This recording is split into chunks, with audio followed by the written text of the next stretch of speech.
ಪ್ರಾರ್ಥನೆ ಮಾಡೋಣ. ಸದಬಲ ನೆನೆಸಿಕೊಂಡು ಶಾಶ್ವತ ಲೋಕದಲ್ಲಿ ನಿತ್ಯ ನಿವಾಸಿಯಾಗಿರ್ತಕ್ಕಂಥ ಪರಲೋಕದ ನಮ್ಮ ತಂದೆಯಾದ ದೇವರೇ, ಸ್ವಾಮಿ, ನಿನ್ನ ಅಪಾರವಾದಂತಹ ಪ್ರೀತಿ ಕೃಪೆ ಕರುಣೆಗಳಿಂದ ನಮ್ಮನ್ನ ಜೀವಿತರ ಸಂಖ್ಯೆಯಲ್ಲಿಟ್ಟು ಒಂದು ಚಿಕ್ಕ ಗುಂಪಾದ ಮಕ್ಕಳನ್ನು ಆರಿಸಿಕೊಂಡು ಸ್ವಾಮಿ ನಿನ್ನ ವಾಕ್ಯವನ್ನ ಅರಿಯುವಂತೆ ಅವಕಾಶವನ್ನು ಕೊಟ್ಟಿರುವುದಕ್ಕಾಗಿ ಸ್ತೋತ್ರ ತಂದೆಯೇ. ವಾಕ್ಯ ಸಂದೇಶವನ್ನು ನೀಡುತ್ತಿರುವ ನಿನ್ನ ಸೇವಕರನ್ನು ಆಶೀರ್ವದಿಸಿ ಕಾಪಾಡು ಮತ್ತು ನಿನ್ನ ವಾಕ್ಯಕ್ಕಾಗಿ ಬಂದಿರುವ ನಿನ್ನ ಎಲ್ಲ ಮಕ್ಕಳನ್ನು ಆಶೀರ್ವದಿಸು ಸ್ವಾಮಿ. ಈ ನಿನ್ನ ವಾಕ್ಯಗಳನ್ನು ಕೇಳಿ ಅದರಂತೆ ನಡೆದುಕೊಳ್ಳಲು ನಿನ್ನ ಪವಿತ್ರಾತ್ಮನ ಸಹಾಯವನ್ನು ನೀಡಬೇಕಾಗಿ ಬೇಡಿಕೊಳ್ಳುತ್ತೇವೆ. ಈ ಪ್ರಾರ್ಥನೆಯನ್ನು ನಿನ್ನ ಒಬ್ಬನೇ ಮಗನೂ ನಮ್ಮ ರಕ್ಷಕನೂ ಆದ ಕ್ರಿಸ್ತೇಸುವಿನ ಮೂಲಕ ಬೇಡಿಕೊಳ್ಳುತ್ತೇವೆ ತಂದೆಯೇ, ಆಮೇನ್. Thank you. ಓಕೆ, ಕ್ರಿಸ್ತನಲ್ಲಿ ಪ್ರೀತಿಯ ಸಹೋದರ ಸಹೋದರಿಯರೇ,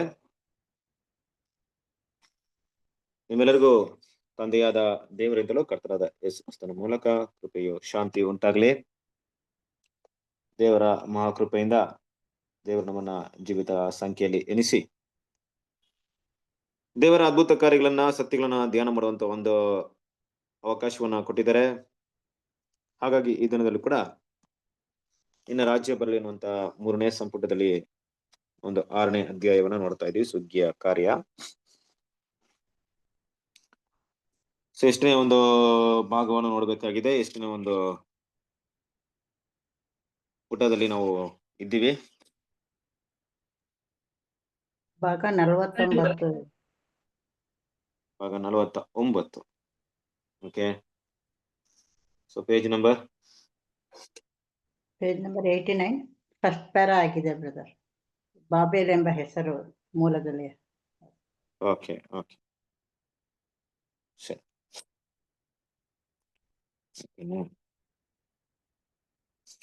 ಸರಿ, ಈಗ ಅದರ ಮುಂದುವರೆದಂತ ಭಾಗವನ್ನ ನೋಡೋಣ. ಅದಕ್ಕಿಂತ ಮುಂಚಿತವಾಗಿ ನಾವು ನೋಡಿದಂತ ನಮ್ಮ ಒಂದು ಕಳೆದ ವಾರದ ಒಂದು ಸ್ಮಾಲ್ ರಿವಿಷನ್ ನೋಡ್ಬಿಡೋಣ. ಎಷ್ಟೊಂದು ಪ್ರೀತಿಯ ಸರಸ್ವರಿದೆ, ಲಾಸ್ಟ್ ಟೈಮ್ ನೋಡ್ಬೇಕಾದ್ರೆ ಒಂದು ಬಾಬಿಲೋನ್ ಸಭೆಯ ಮತ್ತು ಯಹೂದಿಯ ಕಾಲದಲ್ಲಿರುವಂತಹ ಸಮಾನಾಂತರ ವಿಷಯಗಳನ್ನ ಕೂಡ ನಾವು ನೋಡಿದ್ವಿ ಅಲ್ವಾ? ಸೊ ಪ್ಯಾರಲೆಲ್, ಹೇಗೆ ಯಹೂದ್ಯರ ಯುಗದಲ್ಲಿ ನಡೆದಂತ ಒಂದು ವಿಷಯ, ಒಂದು ಸುವಾರ್ಥ ಸುಗ್ಗಿಯಲ್ಲಿ ಇರುವಂತ ಸಮಾನಾಂತರವಾದಂತ ವಿಷಯಗಳನ್ನ ನಾವು ಗಮನದಲ್ಲಿಟ್ಟು ನೋಡಿದಾಗ AD 33 ನಡೆದಂತ ಘಟನೆ ಅಂದ್ರೆ AD 33 ನಮ್ಮ ಕರ್ತನಾದ ಯೇಸು ಕ್ರಿಸ್ತನು ಮರಣದ ನಂತರ ಕರ್ತನಾದ ಯೇಸು ಕ್ರಿಸ್ತನು ಹೇಳಿದಂತ ಒಂದು ಕೊನೆಯ ಮಾತು ಅಂದ್ರೆ, ಯೆರೂಸಲೇಮೇ ಯೆರೂಸಲೇಮೇ, ಕೋಳಿ ತನ್ನ ಮರಿಗಳನ್ನ ಸೇರಿಸಿಕೊಳ್ಳುವ ಹಾಗೆ ರೆಕ್ಕೆಗಳ ಕೆಳಗೆ ಕುಡಿಸಿಕೊಳ್ಳುವಂತೆ ನಿಮ್ಮ ಮಕ್ಕಳನ್ನು ಕುಡಿಸಿಕೊಳ್ಳುವುದಕ್ಕೆ ನನಗೆ ಎಷ್ಟೋ ಸಾರಿ ಮನಸ್ಸಿತ್ತು, ನಿಮಗೆ ಮನಸ್ಸಿಲ್ಲದ ಹೋಯ್ತು ಅನ್ನೋಂಥ ಒಂದು ವಿಷಯವನ್ನ ಅಲ್ಲಿ ನೋಡ್ತೀವಿ ಅಲ್ವಾ? ಸೊ ಆ ರೀತಿ ನಮ್ಮ ಕರ್ತನಾದ ಯೇಸು ಕ್ರಿಸ್ತನು ಹೇಗೆ ಹೇಳಿದ್ರು, ಅದೇ ರೀತಿಯಾಗಿ 1878 ನಮ್ಮ ಕರ್ತನಾದ ಯೇಸು ಕ್ರಿಸ್ತನು ಬಂದ ಮೇಲೆ 1874 ಇಂದ 3.5 ವರ್ಷ ಆಗಿದಾಗ 1878 ನಮ್ಮ ಕರ್ತನಾದ ಯೇಸು ಕ್ರಿಸ್ತನು ಏನ್ ಮಾಡಿದ್ರು, ಇಡೀ ಒಂದು ಕ್ರಿಶ್ಚಿಯಾನಿಟಿ ಅಂದ್ರೆ ಬಾಬಿಲೋನ್ ಹೆಸರು ಕ್ರೈಸ್ತರನ್ನ ರಿಜೆಕ್ಟ್ ಮಾಡಿದ್ರು ಅನ್ನೋ ವಿಷಯ ಕೂಡ ನಾವು ನೋಡ್ತೀವಿ ಅಲ್ವಾ? ಸೊ ಇದೆಲ್ಲ ವಿಷಯಗಳು ಹಾಗೆ ಹೇಗೆ ಒಂದು ಯಹೂದ್ಯರ ಕಾಲದಲ್ಲಿ ನಡೀತೋ ಅದೇ ರೀತಿಯಾಗಿ ಈ ಸುವಾರ್ಥ ಯುಗದ ಸುಗ್ಗಿಯ ಕಾಲದಲ್ಲಿ ಕೂಡ ನಡೀತು ಅನ್ನೋ ವಿಷಯವನ್ನ ನಾವು ನೋಡ್ಬೋದು. ಮತ್ತೆ ಆ ಕಾಲದಲ್ಲಿ ಇದ್ದಂತ ಸದುಸೇರು ಪರಿಸೇರು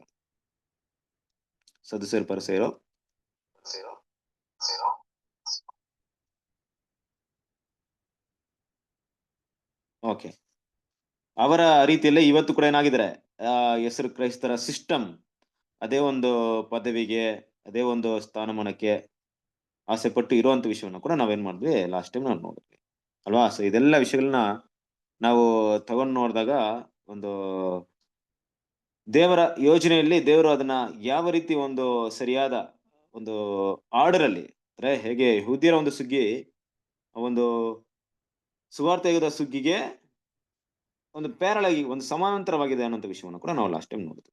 ಸೊ ಈಗ ಏನ್ ಮಾಡೋಣ, ಅದೇ ವಿಷಯವನ್ನ ಮುಂದುವರಿಸಿ ಮುಂದಿನ ಒಂದು ಭಾಗವನ್ನ ನಾವು ನೋಡೋಣ. ಆಗ್ಲೇ ಹೇಳಿದಂತೆ ನಾವು ನೋಡ್ಬೇಕಾಗಿರುವಂತ ಒಂದು ಭಾಗ ಪಾರ್ಟ್ 49 ಭಾಗ 49 ಭಾಗವನ್ನು ನೋಡಕ್ ಹೋಗ್ತಿದ್ವಿ. ಸೊ ವಾಕ್ಯವನ್ನ ವಿಷಯಗಳನ್ನ ಓದೋಣ, ಮುಂದುವರ್ಸೋಣ. ಸುಗ್ಗಿಯ ಸಮಯದಿಂದ ಮುಂದುವರ್ಸಿ.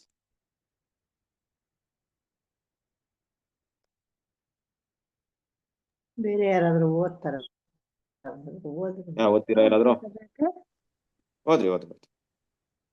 ಸುಗ್ಗಿಯ ಸಮಯದ ಹಿಂದೆ ಅನೇಕ ದೇವಜನರು, ಗಮನೀಯವಾಗಿ ದ ವಾಲ್ನೆಸ್, ದ ಹ್ಯೂಜನೋಟ್ಸ್ ಮತ್ತು 16ನೇ ಶತಮಾನದ ಸುಧಾರಕರುಗಳು ಆಕೆಯನ್ನು ಮಹಾ ಬಾಬೇಲಿನಲ್ಲಿ ಸಾಂದ್ರತೆಯಿಂದೊಡಗೂಡಿದ ಕ್ರಿಸ್ತ ವಿರೋಧಿಗಳು ಎಂಬ ಆಕೆಯ ನಿಜವಾದ ಪ್ರಧಾನ ಗುಣವನ್ನು ಕಂಡುಹಿಡಿದರು.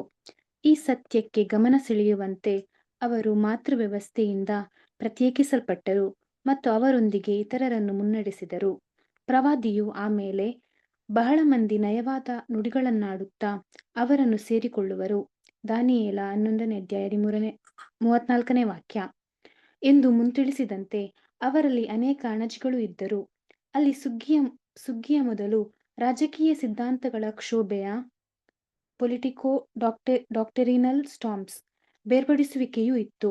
ಇವುಗಳಲ್ಲಿ ಅಣಜಿಯು ಇನ್ನೂ ಪ್ರಧಾನವಾಗಿದ್ದು, ಆದರೆ ಕಡಿಮೆ ಆಕ್ಷೇಪಣೆಗಳುಳ್ಳ ಬಾಬೇಲಿನ ಮತ್ತೊಂದು ಪದ್ಧತಿಯನ್ನು ರೂಪಿಸಿತು. ಸರಸರಿದೆ ನೋಡ್ರಿ, ಇದೊಂದು ಸುಗ್ಗಿಯ ಒಂದು ವಿಷಯ ಅಂತ ತಗೊಂಡಾಗ ನಮ್ಮ ಎಲ್ಲರಿಗೂ ಗೊತ್ತಿರೋ ಪ್ರಕಾರ ಸುಗ್ಗಿ ಅನ್ನೋದು ಯಾವುದೋ ಒಂದು ಬೆಳೆನ ಬೆಳೆದಾಗ ಒಂದು ನಿರ್ದಿಷ್ಟ ಸಮಯದಲ್ಲಿ ಇಲ್ಲ ಕಾಲಾವಧಿಯಲ್ಲಿ, ಗೋಧಿ ಇರ್ಬೋದು, ಬೇರೆ ಯಾವುದೇ ಬೆಲೆ ಇರ್ಬೋದು, ಒಂದು ತಿಂಗಳು ಇಲ್ಲವೇ ದಿನಗಳಲ್ಲಿ ಅದನ್ನ ಮಾಡಿ ಮುಗಿಸ್ತೀವಿ ಸುಗ್ಗಿನ. ಬಟ್ ಇದು ಪ್ಯಾರಲಲ್ ಆಗಿ ಇಲ್ಲಿ ಏನಪ್ಪಾ ಅಂದ್ರೆ ಸಾಂಕೇತಿಕವಾಗಿ ಹೇಳಲ್ಪಟ್ಟಿರುವಂತಹ ಸುಗ್ಗಿ, ಸುವಾರ್ತೆಯುಗದ ಸುಗ್ಗಿ ಅಂತ ತಗೊಂಡಾಗ ಅದು ಒಂದು ದಿನವೇ ಇಲ್ಲ ಒಂದು ವರ್ಷವನ್ನ ಸೂಚಿಸ್ತಾ ಇದೆ, ಹಲವಾರು ವರ್ಷಗಳನ್ನ ಸೂಚಿಸ್ತಾ ಇದೆ. ಅಲ್ಲಿಂದ ಸುಗ್ಗಿಯ ಕಾರ್ಯ ನಿರಂತರವಾಗಿ ಅದು ಕ್ರಮೇಣ ಮುಂದುವರಿಬೇಕು. ನಿಜವಾದ ಗೋಧಿನ ಸೇರಿಸಿ ಹಣಜಿನ ಸಪರೇಷನ್ ಮಾಡುವಂತ ಕೆಲಸ ಮಾಡ್ಬೇಕು. ನೋಡ್ರಿ, ಈ ಒಂದು 1878 ಅಂತ ನಾವು ಏನ್ ಕರಿತಾ ಇದ್ವಿ, 1878 ಅಂತ ತಗೊಂಡಾಗ ಅಲ್ಲಿಂದ ದೇವ್ರು ಏನ್ ಮಾಡಿದ್ರು, ಈ ಬಾಬಿಲೋನ ರಿಜೆಕ್ಷನ್ ಅಂದ್ರೆ ಸಭೆಗಳನ್ನ, ಕ್ರೈಸ್ತರನ್ನ ಸಂಪೂರ್ಣವಾಗಿ ರಿಜೆಕ್ಷನ್ ಮಾಡಿದ್ರು ಅನ್ನೋ ವಿಷಯ ತಗೊಂಡಾಗ, ಅದಕ್ಕಿಂತ ಹಿಂದಿನ ಕಾಲವನ್ನು ತಗೊಂಡಾಗ ಈ ವ್ಯಾಲ್ಡ್ಯಾನ್ಸ್ ಅನ್ನ ಹ್ಯೂಜಿಯೋನಟ್ಸ್ ಅನ್ನುವಂತ ಒಂದು ಪಂಗಡದವರು, ಅವ್ರು ಯಾರಪ್ಪ ಅಂತ ನೋಡ್ಬೇಕಾದ್ರೆ ಅವ್ರ ಬಗ್ಗೆ ನಮ್ಗೆ ಯಾರಿಗೂ ಅಷ್ಟಾಗಿ ಗೊತ್ತಿಲ್ಲ. ಅವರು ಆದ್ರೆ ದೇವರ ಸತ್ಯಕ್ಕೆ ಆವಾಗಿನ ಕಾಲದಲ್ಲಿ ಅವ್ರಿಗೇನೋ ದೇವರ ಸತ್ಯ ಗೊತ್ತಿತ್ತು, ಅದಕ್ಕೋಸ್ಕರ ಹೋರಾಡಿದಂತ ಒಂದು ಜನರು, ದೇವರ ಜನರು. ಅವರು ಏನ್ ಮಾಡ್ತಾರೆ ಅಂತ ನೋಡ್ಬೇಕಾದ್ರೆ, ಈ ಬಾಬಿಲೋನ್ ಅಂದ್ರೆ ಈ ಆಂಟಿಕ್ರೈಸ್ಟ್ ಸಿಸ್ಟಮ್ ಅಲ್ಲಿರುವಂತ ಒಂದು ಕರಪ್ಷನ್, ತಪ್ಪಾದ ಬೋಧನೆಗಳು, ಅವರ ಒಂದು ಆಚಾರ ವಿಚಾರಗಳು ದೇವರ ಸತ್ಯಕ್ಕೆ ಹೇಗೆ ವಿರುದ್ಧವಾಗಿದೆ ಅನ್ನೋ ವಿಷಯವನ್ನ ಮೊದಲೇನ್ ಮಾಡ್ತಾರೆ, ಕಂಡಿಡಿತಾರೆ. ಅವರಿಗೆ ತಿಳಿದು ಬರುತ್ತೆ. ಸತ್ಯಕ್ಕೆ ಅನುಗುಣವಾಗಿ ಅವರು ಅದನ್ನ ಸ್ಟಡಿ ಮಾಡಿದಾಗ ನಮ್ಮಷ್ಟು ಅವ್ರಿಗೆ ತಿಳಿದೇ ಇದ್ರು ಕೂಡ, ಆದ್ರೂ ಆಗಿನ ಕಾಲದಲ್ಲಿ ಎಷ್ಟು ತಿಳಿಬೇಕಾಯ್ತು ಆ ವಿಷಯಗಳನ್ನ ಏನ್ ಮಾಡ್ಕೊಂಡಿದ್ರು, ಅವ್ರು ತಿಳ್ಕೊಂಡಿದ್ರು. ಆ ಕಾಲದಲ್ಲಿ ದೇವರು ಕೊಟ್ಟಂತ ಸತ್ಯಕ್ಕೆ ಅವ್ರು ನಂಬಿಗಸ್ತರಾಗಿದ್ರು, ನಿಜಸ್ಥರಾಗಿದ್ರು, ಅನಷ್ಟರಾಗಿದ್ರು ಅನ್ನೋ ವಿಷಯವನ್ನ ನಾವು ನೋಡ್ಬೋದು. ಆದ್ರೆ ಅವ್ರು ಏನ್ ಮಾಡಿದ್ರು ಅಂದ್ರೆ, ಇವರಿಂದ ತಮ್ಮನ್ನ ಸಪರೇಟ್ ಮಾಡ್ಕೊಳ್ಳುವಂತ ವಿಷಯವನ್ನ ಮಾಡ್ತಾರೆ. ಈ ಮಾತೃ ವ್ಯವಸ್ಥೆ ಅಂತ ಹೇಳುವಂತ ಈ ಆಂಟಿಕ್ರೈಸ್ಟ್ ಸಿಸ್ಟಮ್ ಇಂದ ತಮ್ಮನ್ನ ಬೇರ್ಪಡಿಸಿಕೊಳ್ತಾರೆ ಅಲ್ವಾ. ಯಾವ ರೀತಿ ಅಂದ್ರೆ ಬೋಧನೆ ಮತ್ತೆ ಅವರ ಜೊತೆಗಿರುವಂತ ಐಕ್ಯತೆಯಿಂದ ತಮ್ಮನ್ನ ಸಪರೇಟ್ ಮಾಡ್ಕೊಳ್ಳುವಂತ ಒಂದು ವಿಷಯವನ್ನ ನೋಡ್ತೀವಿ. ಹಾಗೆ ಸಪರೇಟ್ ಮಾಡ್ಕೊಂಡಾಗ ಕ್ರಿಸ್ತನ ಪ್ರೀತಿಯ ಸರಸರೇ, ಈಗ ಕೆಲವು ಜನರು ಸತ್ಯಕ್ಕೋಸ್ಕರ ಸಪರೇಷನ್ ಆದ್ರು, ಇನ್ ಕೆಲವು ಜನರು ಸತ್ಯಕ್ಕೋಸ್ಕರ ಅಲ್ಲ, ಬದಲಾಗಿ ಇವರೆಲ್ಲ ಹೋಗ್ತಾ ಇದಾರಲ್ಲಪ್ಪ, ನಾವು ಕೂಡ ಹೋಗ್ತೀವಿ ಈ ಜೊತೆ ಅನ್ಬಿಟ್ಟು ಅವ್ರ ಜೊತೆ ಸೇರ್ಕೊಳಕ್ ಸ್ಟಾರ್ಟ್ ಮಾಡಿದ್ರು. ಈಗ ಇದು ಐಗುಪ್ತ ದೇಶದಿಂದ ಬರ್ಬೇಕಾದ್ರೆ ಹಲವು ಜಾತಿಯಾದ ಅನ್ಯ ಜನಗಳು ಬರ್ತಾರೆ ನೋಡ್ರಿ ಅವ್ರ ಜೊತೆ. ಅವ್ರ ಏನ್ ಮಾಡ್ತಾರೆ ಅಂದ್ರೆ ಅಡವಿಯಲ್ಲಿ ಗುಣಗುಡುತ್ತುವಂತ ಕೆಲಸ ಮಾಡೋದು, ಇವ್ರನ್ನ ಪ್ರೇರಣೆ ಮಾಡುವಂತ, ದೇವ್ರ ವಿರುದ್ಧವಾಗಿ ಮಾತಾಡಕ್ಕೆ ಇಂಥ ಕೆಲಸಗಳೆಲ್ಲ ಮಾಡೋದು ಈ ಅನ್ಯ ಜನಾಂಗದವರು. ಅವರಿಗೆ ದೇವರ ಭಕ್ತಿ ಭಯ ಏನಿಲ್ಲ, ಅಲ್ಲಿಂದ ಬಿಡುಗಡೆ ಮಾಡಿದ್ರೆ ಸಾಕಪ್ಪ, ಐಗುಪ್ತದಿಂದ ಬಿಡುಗಡೆ ಆದ್ರೆ ಸಾಕು, ಆಮೇಲೆ ಮುಂದಿನ ವಿಚಾರ ನೋಡ್ಕೊಳ್ಳೋಣ ಅಂತ ಬಂದವರು ಅವರು. ಆದ್ರೆ ಒಳಗೊಳಗೆ ಇದ್ದು ಈ ಜನರ ಮನಸ್ಸನ್ನ ಕೆಡಿಸುವಂತ ಕೆಲಸಗಳು ಮಾಡ್ತಿದ್ರು. ಅದರಿಂದ ಇಸ್ರೇಲ್ ಜನರಲ್ಲಿ 40 ವರ್ಷಗಳ ಕಾಲ ಅವರು ಅಡವಿಯಲ್ಲಿ ಸಂಚಾರ ಮಾಡುವಂತ ಕೆಲಸ ಬಂದಿದ್ದ ಕಾರಣ ಕೂಡ ಅದೇ. ಯಾಕಂದ್ರೆ ಅವ್ರನ್ನ ಸಂಪೂರ್ಣವಾಗಿ ಅವ್ರ ನಾಶ ಮಾಡಿರ್ಲಿಲ್ಲ. ಕ್ರಿಸ್ತನ ಸಹೋದರರೇ, ಅಂದ್ರೆ ಅವ್ರನ್ನ ಬಿಟ್ಟು ಬರ್ಲಿಲ್ಲ, ಅವ್ರ ಜೊತೆಗೆ ಅವ್ರು ಇದ್ರು ಅಂತ ನೋಡ್ತೀವಿ. ಹಾಗಾಗಿ ಇದೇ ರೀತಿಯಾದಂತ ಒಂದು ಪರಿಸ್ಥಿತಿ ಏನಪ್ಪಾ ಅಂದ್ರೆ, ಇಲ್ಲಿ ಇವ್ರ ಜೊತೆ ಯಾರು ಈ 2 ಪಂಗಡದವ್ರು ಮಾತಾಡೋದ್ವಲ್ಲ, ವ್ಯಾಲ್ನೆಸ್ ಅನ್ನ ಹ್ಯೂಜಿಯನಟ್ಸ್ ಅನ್ನುವಂತ ಒಂದು ಜನಾಂಗದವರು, ಆ ಒಂದು ಜನರು, ದೇವ ಜನರು, ಇವರಾದಂತ ಒಂದು ಧರ್ಮದಿಂದ ಅವರು ಸತ್ಯವನ್ನ ಅರಿತು ಹೊರಡೆ ಬಂದಾಗ ಇವ್ರ ಜೊತೆಗೆ ಹಲವಾರು ರೀತಿಯಾದಂತ ಬೇರೆ ಜನರು ಸೇರ್ಕೊಳ್ತಾರೆ. ಬಟ್ ಇಲ್ಲಿ ಒಂದು ಗೋಧಿ ಮತ್ತು ಹಣಜಿ ಅಂತ ತಗೊಂಡಾಗ ಈ 2 ಪಂಗಡವನ್ನ ನಾವು ಗೋಧಿ ಅಂತ ತಗೊಂಡ್ರೆ, ಗೋಧಿ ಅಂದ್ರೆ ಏನೋ ಸತ್ಯಕ್ಕೋಸ್ಕರ ಬಂದಿರೋರು ಇವರು. ಈ ತಾಯಿ ಸಭೆನ ಬಿಟ್ಟು ಬಂದಿರೋದಕ್ಕೆ ಕಾರಣ ಏನಪ್ಪಾ ಅಂದ್ರೆ ಸತ್ಯ ಅವರಿಗೆ. ಇವ್ರು ಹೇಳ್ತಾರ ಸುಳ್ಳು, ನಾವು ಸತ್ಯ, ಬೈಬಲ್ ಅದಕ್ಕೆ ಆಪೋಸಿಟ್ ಆಗಿ ಮಾತಾಡ್ತಾ ಇದೆ, ಬೈಬಲ್ ಎಲ್ಲ ಕರೆಕ್ಟ್ ಅಂತ ಬಂದಿರೋರು. ಆದ್ರೆ ಇವ್ರ ಜೊತೆ ಸೇರ್ಕೊಂಡಿದ್ದವರು ಅವರು ಸತ್ಯಕ್ಕೋಸ್ಕರ ಬರ್ಲಿಲ್ಲ, ಬೇರೆ ಬೇರೆ ಉದ್ದೇಶಕ್ಕೋಸ್ಕರ ಬಂದ್ರು. ಆದ್ರೆ ಅಲ್ಲಿ ಕೂಡ ಏನಾಯ್ತು, ಹಣಜಿಯ ವರ್ಗ ಅಲ್ಲಿತ್ತು. ಆದ್ರೆ ಕ್ರಿಸ್ತನ ಪ್ರೀತಿಸರಸರೇ, ಈ ಸುಗ್ಗಿಯ ಕಾಲಕ್ಕೆ ಮೊದ್ಲು ಏನಾಯ್ತು ಅಂದ್ರೆ ಕೆಲವೊಂದು ಪೊಲಿಟಿಕಲ್ ರೀತಿಯಲ್ಲಿ ಏನಾಯ್ತು ಅಂದ್ರೆ ಸಪರೇಷನ್ಸ್ ನಡೀತು ಅಲ್ವಾ. ಕೆಲವೊಂದು ಜನ ಏನ್ ಮಾಡ್ತಿದ್ರು ಅಂದ್ರೆ, ಈ ಪ್ರೊಟೆಸ್ಟೆಂಟ್ ವರ್ಗನ ತಗೊಂಡ್ರೆ ಕೆಲವೊಂದು ಪ್ರೊಟೆಸ್ಟೆಂಟ್ಸ್ ಅಲ್ಲಿ 2-3 ವರ್ಗಗಳಿತ್ತು. ಆಗ ಕೆಲವೊಂದು ರಾಜರು ಕೆಲವರಿಗೆ ಸಪೋರ್ಟ್ ಮಾಡ್ತಾ ಇದ್ರು, ಇನ್ ಕೆಲವರು ವರ್ಗಕ್ಕೆ ಸಪೋರ್ಟ್ ಮಾಡ್ತಾ ಇಲ್ಲ. ಕೆಲವರು ಲೂಥರನ್ ಅಂತ ಹೇಳ್ಕೊಂಡ್ ಬರ್ತಾ ಇದ್ರು, ಕೆಲವರು ನಾವು ಪ್ರೊಟೆಸ್ಟೆಂಟ್ ಅಂತ ಹೇಳ್ತಾ ಇದ್ರು. ಹೀಗೆ ಇದ್ರಲ್ಲಿ ಆಗಿರುವಂತ ಒಂದು ಸಪರೇಷನ್ ಅಲ್ಲಿ ಹೆಸರಿಗೆ ಸಪರೇಷನ್ ಆಗಿದ್ರು. ಹೆಸರಿಗೆ ಅಂದ್ರೆ ಏನು, ಒಬ್ರು ಬೇರೆ ಒಂದು ರೆಕಗ್ನೈಸ್ ಹೆಸರು ಇಟ್ಕೊಳ್ತಾ ಇದ್ರು. ಸೊ ನಾನು ಹೇಳೋದು ನಿಮ್ಗೆ ಅರ್ಥವಾಗಿರ್ಬೋದು. ನೋಡಿ, ಈಗ ನಾನು ಸಪರೇಟ್ ಆಗಿದ್ದೀನಿ, ಹೆಸರು ಕ್ರೈಸ್ತನಿಂದ ಈ ಬಾಬಿಲೋನ್ ಸಿಸ್ಟಮ್ ಕರೆಕ್ಟ್ ಇಲ್ಲ ಅಂತ ಸಪರೇಟ್ ಆಗಿದ್ದೀನಿ. ನನ್ನ ಜೊತೆಗೆ ಒಂದು 10 ಜನ ಬಂದಿದ್ದಾರೆ. ಈ 10 ಜನರಲ್ಲಿ ಬಂದಿರೋಂತ 10 ಜನ ಕೂಡ ಬಾಬಿಲೋನ್ ಅದು ಬೋಧನೆ ಸರಿ ಇಲ್ಲ ಅಂತ ಬಂದಿರೋರು. ಆದ್ರೆ 10 ಜನರಲ್ಲಿ 5 ಜನ ಸತ್ಯವನ್ನ ಕರೆಕ್ಟ್ ಆಗಿ ಫಾಲೋ ಮಾಡ್ತಾ ಇದ್ದಾರೆ. 5 ಜನ ಸತ್ಯಕ್ಕೋಸ್ಕರ ಇಂಪಾರ್ಟೆಂಟ್ ಕೊಡ್ತಿಲ್ಲ, ಏನೋ ಬಂದಿದ್ದಾರೆ ಅಷ್ಟೇ. ಈಗ 10 ಜನರಲ್ಲಿ 2 ಭಾಗವಾದ್ರೆ ಆ 2 ಭಾಗದಲ್ಲೂ ಕೂಡ ಏನಪ್ಪಾ ಇದೆ ಅಂದ್ರೆ, 2 ಭಾಗದಲ್ಲೂ ಸತ್ಯವನ್ನ ನಂಬುವವರು, ಸತ್ಯವನ್ನ ಸಂಪೂರ್ಣವಾಗಿ ನಂಬದೇ ಇರೋರು ಕೂಡ ಅಲ್ಲೂ ಇದ್ದಾರೆ. ಹೀಗಾಗಿ ಪೊಲಿಟಿಕಲ್ ಆಗಿರುವಂತ ಈ ಚೇಂಜಸ್ ಎಲ್ಲ ಏನಾಯ್ತು ಅಂದ್ರೆ, ಕೆಲವೊಂದು ಬದಲಾವಣೆಗಳಾದ್ರೂ ಕೂಡ ಅಲ್ಲಿ ಸಪರೇಟ್ ಆದವ್ರ ಮಧ್ಯದಲ್ಲೂ ಕೂಡ ನಿಜವಾದ ಸತ್ಯಕ್ಕೆ ಬೆಲೆ ಕೊಡೋರು ಇದ್ರು. ಅಲ್ಲಿ ಸಪರೇಟ್ ಅವ್ರ ಮಧ್ಯದಲ್ಲಿ ಕೂಡ ಹಣಜಿ ವರ್ಗದವ್ರು ಕೂಡ ಅಲ್ಲಿದ್ರು ಅಲ್ವಾ. ಆದ್ರೆ ಈ ಹಣಜಿಯ ವರ್ಗದವ್ರನ್ನ ತಗೊಂಡಾಗಿದ್ದಾಗ ಕಾಲಕ್ರಮೇಣ ಇದು ನಿಮ್ಗೆ ಎಲ್ಲ ಅರ್ಥವಾಗಿರ್ಬಹುದು. ಹಣಜಿ ಒಂದ್ ಕಡೆ ಇದ್ದಾಗ ಏನಾಗುತ್ತಂದ್ರೆ ಅಲ್ಲಿ ಸುಮಾರು ಹಣಜಿಗಳು ಉಟ್ಕೊಂಡ್ಬಿಡುತ್ತೆ. ಹೀಗೆ ಹಣಜಿ ವರ್ಗದವ್ರು ಎಲ್ಲೆಲ್ಲ ಇದ್ರು ಆ ಬೋಧನೆಗಳು, ಅವರಲ್ಲಿ ಹಲವಾರು ಅದರ ಹಣಜಿಯ ಒಂದು ಹೆಚ್ಚೆಲ್ಲ ಜಾಸ್ತಿ ಆಯ್ತು. ಫಾರ್ ಎಕ್ಸಾಂಪಲ್ ಒಂದು 50 ಜನ ಹೊರಡೆ ಬಂದ್ರು. ಹೊರಡೆ ಬಂದಾಗ 50 ಜನರು ಏನಾಯ್ತು ಅಂದ್ರೆ, ಒಂದು 25 ಜನ ಗೋಧಿಗಳಾಗಿ 25 ಜನ ಹಣಜಿಗಳಾಗಿರ್ತಾರೆ ಅಂತ ತಿಳ್ಕೊಳ್ಳಿ. ಆದ್ರೆ ಈ ಹಣಜಿ ವರ್ಗದಿಂದ ಒಂದು 30-40 ಜನ ಇನ್ನೂ ಹೊರಡೆಯಿಂದ ಬರ್ಬೋದು. ಸೇರ್ಕೊಂಡವರೆಲ್ಲ ಹಣಜಿಯ ಒಂದು ವಿಷಯಕ್ಕೋಸ್ಕರ ಸೇರ್ಕೊಳ್ತಾರೆ. ಈಗ ಹಣಜಿಯ ಒಂದು ಸ್ಟ್ರೆಂತ್ ಏನಾಗುತ್ತೆ, ಜಾಸ್ತಿ ಆಗ್ಬಿಡುತ್ತೆ. ನೋಡಿ, ಯಾವಾಗ ಗೋಧಿ ಏನಾಗುತ್ತೆ ಅಲ್ಲಿ, ಯಾವಾಗ ಈ ಹಣಜಿಯ ಸ್ಟ್ರೆಂತ್ ಜಾಸ್ತಿ ಆದಾಗ ಗೋಧಿ ಅಲ್ಲಿ 2 ಕೆಲಸಗಳನ್ನ ಮಾಡ್ಬೇಕಾಗತ್ತೆ. ಒಂದು, ಗೋಧಿಯಿಂದ ಏನ್ ಮಾಡಕ್ಕಾಗಲ್ಲ ಅಂದ್ರೆ ಅವರ ವಿಷಯಗಳನ್ನ ಅನುಸರಿಸಕ್ಕೆ ಆಗಲ್ಲ, ಅದಕ್ಕೆ ಯಾವಾಗಲೂ ಸಪೋರ್ಟ್ ಮಾಡಕ್ಕಾಗಲ್ಲ. ಇನ್ನೊಂದ್ ಏನಪ್ಪಾ ಅಂದ್ರೆ, ಅಲ್ಲಿಂದ ಅವ್ರು ಸಪರೇಟ್ ಆಗ್ಬೇಕಾಗುತ್ತೆ.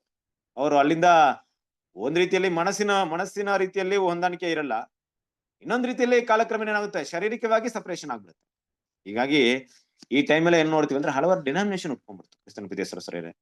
ನಮ್ಗೆಲ್ಲ ಗೊತ್ತಿರೋ ಪ್ರಕಾರವಾಗಿ ಆರಂಭದಲ್ಲಿ ಇಷ್ಟೊಂದು ಡಿನಾಮಿನೇಷನ್ ಇರಲಿಲ್ಲ ಕ್ರೈಸ್ತರಲ್ಲಿ. ರೋಮನ್ ಕ್ಯಾಥಲಿಕ್ ಬಿಟ್ಬಿಟ್ರೆ ಅಲ್ಲಿ ಇಲ್ಲಿ ಯಾವ್ದೋ 1-2 ಅಂತ ಇರ್ತಿತ್ತು ಅಷ್ಟೇ. ಆದ್ರೆ ಕ್ರೈಸ್ತರಲ್ಲಿ ಇಷ್ಟೊಂದು ಡಿಫ್ರೆನ್ಸಿಯೇಷನ್ ಬರೋದಕ್ಕೆ ಕಾರಣ ಏನಪ್ಪಾ ಅಂದ್ರೆ, ಈ ಒಂದು ಸತ್ಯದ ಒಂದು ಪರಿಜ್ಞಾನ, ಬಂದವರು ಹೇಳಿದಂತ ಬೋಧನೆಯಿಂದ ಕೆಲವರು ಅದನ್ನ ಅಕ್ಸೆಪ್ಟ್ ಮಾಡಿ, ಇಲ್ಲ ಇದು ಕರೆಕ್ಟ್ ಅದು ತಪ್ಪು ಅಂತ ಹೇಳುವಂತ ವಿಚಾರಗಳು ಅಲ್ಲಿ ಉಟ್ಕೊಂಡಾಗ, ಸತ್ಯದಲ್ಲಿ ಕೂಡ ಏನಾಯ್ತು ಅಂದ್ರೆ ಹಲವಾರು ರೀತಿಯ ಒಂದು ಡೆವಲಪ್ಮೆಂಟ್ ಆ ಒಂದು ಗೋಧಿ ವರ್ಗದಲ್ಲಿ ಆದ್ರೂ ಕೂಡ ಈ ಹಣಜಿ ಅನ್ನೋಂತ ಈ ಒಂದು ಟೀಮ್, ಈ ಪಂಗಡ ಬಾಬಿಲೋನ್ ಹೆಸರು ಕ್ರೈಸ್ತರಲ್ಲೂ ಇದ್ರು, ಸಪರೇಷನ್ ಬಂದಿರೋರಲ್ಲೂ ಕೂಡ ಇದ್ರು. ಈಗ ಸಪರೇಟ್ ಆಗಿ ಬಂದಿರೋರು ಏನ್ ಮಾಡ್ತಿದ್ರು ಅಂದ್ರೆ, ಅದೇ ಬಾಬಿಲೋನ್ ಇದ್ದಂತ ಬೋಧನೆಗಳನ್ನ ಇಲ್ಲೂ ಕೂಡ ಏನ್ ಮಾಡ್ತಿದ್ರು, ಕ್ರಮೇಣ ಡೆವಲಪ್ ಮಾಡ್ತಾ ಇದ್ರು. ನೋಡ್ರಿ ಹೆಂಗಿದೆ. ಅಲ್ಲಿಂದ ಸಪರೇಟ್ ಆಗಿರೋ ಕಾರಣ ಏನೋ, ಆ ಬೋಧನೆ ಸರಿಯಿಲ್ಲ ಅಂತ. ಸಪರೇಟ್ ಆಗೋದ್ರ ಮಧ್ಯದಲ್ಲಿ ಕೂಡ ಅದೇ ಬೋಧನೆ ಒಳ್ಳೆ ಸ್ಲೋ ಆಗಿ ಬರ್ತಾ ಇದ್ರೆ, ಅದರ ಒಂದು ಇನ್ಫ್ಲೂಯೆನ್ಸ್, ಆ ತಾಯಿ ಸಭೆಯ ಇನ್ಫ್ಲೂಯೆನ್ಸ್ ಎಷ್ಟರ ಮಟ್ಟಿಗೆ ಇರ್ಬೋದು ಅಂತ ಯೋಚನೆ ಮಾಡಿ. ಏನಾ ಮುಂದುವರ್ಸೋಣ ಮುಂದಿನ ಒಂದು ವಿಷಯನ.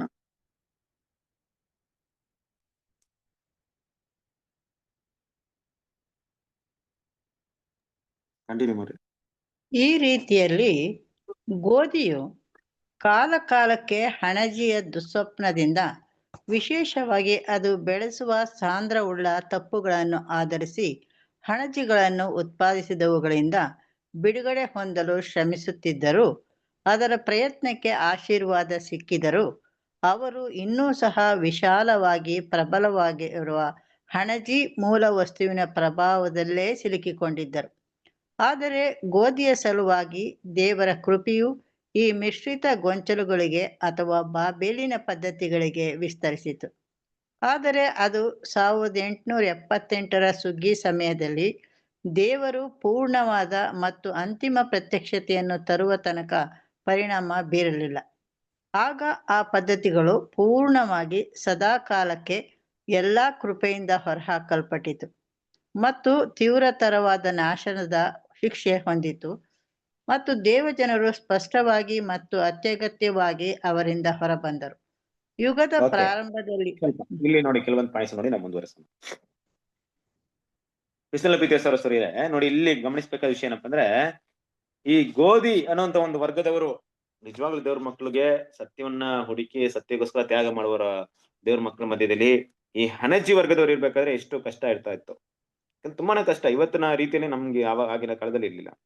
ಯಾಕಂದ್ರೆ ಕ್ಲಿಯರ್ ಕಟ್ ಆಗಿ ಒಂದು ಕ್ಲಿಯರಿಟಿಯಾಗಿ ಮಾತಾಡ್ಬೇಕಾದ್ರೆ ಕ್ರಿಸ್ತನ ಪ್ರೀತಿಯ ಸಹೋದರರೇ, ನಮ್ಗೆ ಇವತ್ತು ವಿಷಯಗಳನ್ನ ಮಾತಾಡೋಕೆ ತುಂಬಾ ಸ್ಟ್ರೆಂತ್ ಇರೋದು ಸತ್ಯ. ಸತ್ಯ ಎಸ್ ಆರ್ ನೋ ಅಂತ ನಮ್ಮನ್ನ ಡಿವೈಡ್ ಮಾಡ್ಬಿಡುತ್ತೆ. ಆಗಿನ ಕಾಲದಲ್ಲಿ ಅವರಿಗೆ ನಮ್ಮಷ್ಟು ಸತ್ಯ ಇರ್ಲಿಲ್ಲ, ಬಟ್ ಕೆಲವೊಂದು ವಿಷಯಗಳನ್ನ ಇಡ್ತಾ ಇದ್ರು. ಅಲ್ಲಿ ಕಾಂಪ್ರಮೈಸ್ ಸ್ಪಿರಿಟ್ ತುಂಬಾ ಜಾಸ್ತಿ ಇತ್ತು. ಏನದು ಕಾಂಪ್ರಮೈಸ್ ಸ್ಪಿರಿಟ್? ಏನಪ್ಪಾ ಅದು ಕಾಂಪ್ರಮೈಸ್ ಸ್ಪಿರಿಟ್ ಅಂದ್ರೆ, ನೋಡ್ರಿ, ಈಗ ಒಬ್ಬ ವ್ಯಕ್ತಿ ದೇವರ ಮಗು ಮನುಷ್ಯ ಏನ್ ಮಾಡ್ತಾರೆ ಅಂದ್ರೆ, ಒಂದು ಸತ್ಯದಲ್ಲಿ ಒಂದು ಬೋಧನೆಯನ್ನ ಓದ್ತಾರೆ, ತಿಳ್ಕೊಳ್ತಾರೆ ಅಂತ ತಿಳ್ಕೊಳ್ಳಿ. ಅವ್ರು ಅದನ್ನ ಗಮನಿಸ್ತಾರೆ, ಇದು ಇವ್ರು ಮಾತಾಡೋಂತ ಸಬ್ಜೆಕ್ಟ್ ಈ ತರ ಅಲ್ವಲ್ಲ, ಇವ್ರು ಮಾತಾಡೋದು ವಿಭಿನ್ನವಾಗಿದೆ, ಬೈಬಲ್ ಬೇರೆ ತರ ಹೇಳ್ತಾ ಇದೆ. ನೋಡ್ರಿ, ಬೈಬಲ್ ಈ ತರ ಹೇಳ್ತಾ ಇಲ್ಲ, ನೀವು ಹೇಳೋದ್ ತಪ್ಪಾಗಿದೆ ಅಂತ ಹೇಳಿದಾಗ ಅಲ್ಲೇನಾಗ್ತಿತ್ತು, ಅದೇನು ದೊಡ್ಡ ತಪ್ಪು ಇರ್ಬೋದು, ಮೇ ಬಿ ನಾವು ಮಾಡಿ ತಪ್ಪು ಅಂತ ಇರ್ಬೋದು, ಇಲ್ಲ ಅಂತಲ್ಲ, ಬಟ್ ಅಷ್ಟು ದೊಡ್ಡ ವಿಷಯ ಏನೋ ಅದೆಲ್ಲ. ಅದಕ್ಕೋಸ್ಕರ ನೀವು ಸಭೆನೇ ಬಿಟ್ಟು ಹೋಗ್ಬಿಡ್ತೀರಾ? ಏನು ಇರುತ್ತೆ ಮಿಸ್ಟೇಕ್ಸ್ ನಮ್ ಕಡೆನು, ಇರ್ಲಿ ಬಿಡ್ರಿ, ಅದೇನೋ ಎಲ್ರು ಕೂಡ ಪರ್ಫೆಕ್ಟ್ ಏನು ಇಲ್ಲ, ಅದಕ್ಕೋಸ್ಕರ ನಮ್ಮನ್ನೇ ಬಿಟ್ಟು ಹೋಗ್ತೀರಾ ನೀವು? ಅಡ್ಜಸ್ಟ್ ಮಾಡ್ಕೊಂಡು ಇರೋಣ, ಆಯ್ತು, ಬೇಕಾದ್ರೆ ಚೇಂಜಸ್ ಮಾಡ್ಕೊಳ್ಳೋಣ.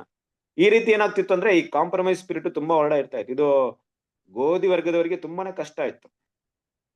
ಅದು ಮಾತ್ರವಲ್ಲ, ಹಣಜಿ ಜೊತೆ ಬೆರಗೋರ್ಗು ಹಣಜಿಯಾಗಿ ಬೆಳಿತೀವಿ ಹೊರತು ಗೋಧಿ ಆಗೋದಕ್ಕೆ ಸಾಧ್ಯತೆ ಇರ್ಲಿಲ್ಲ.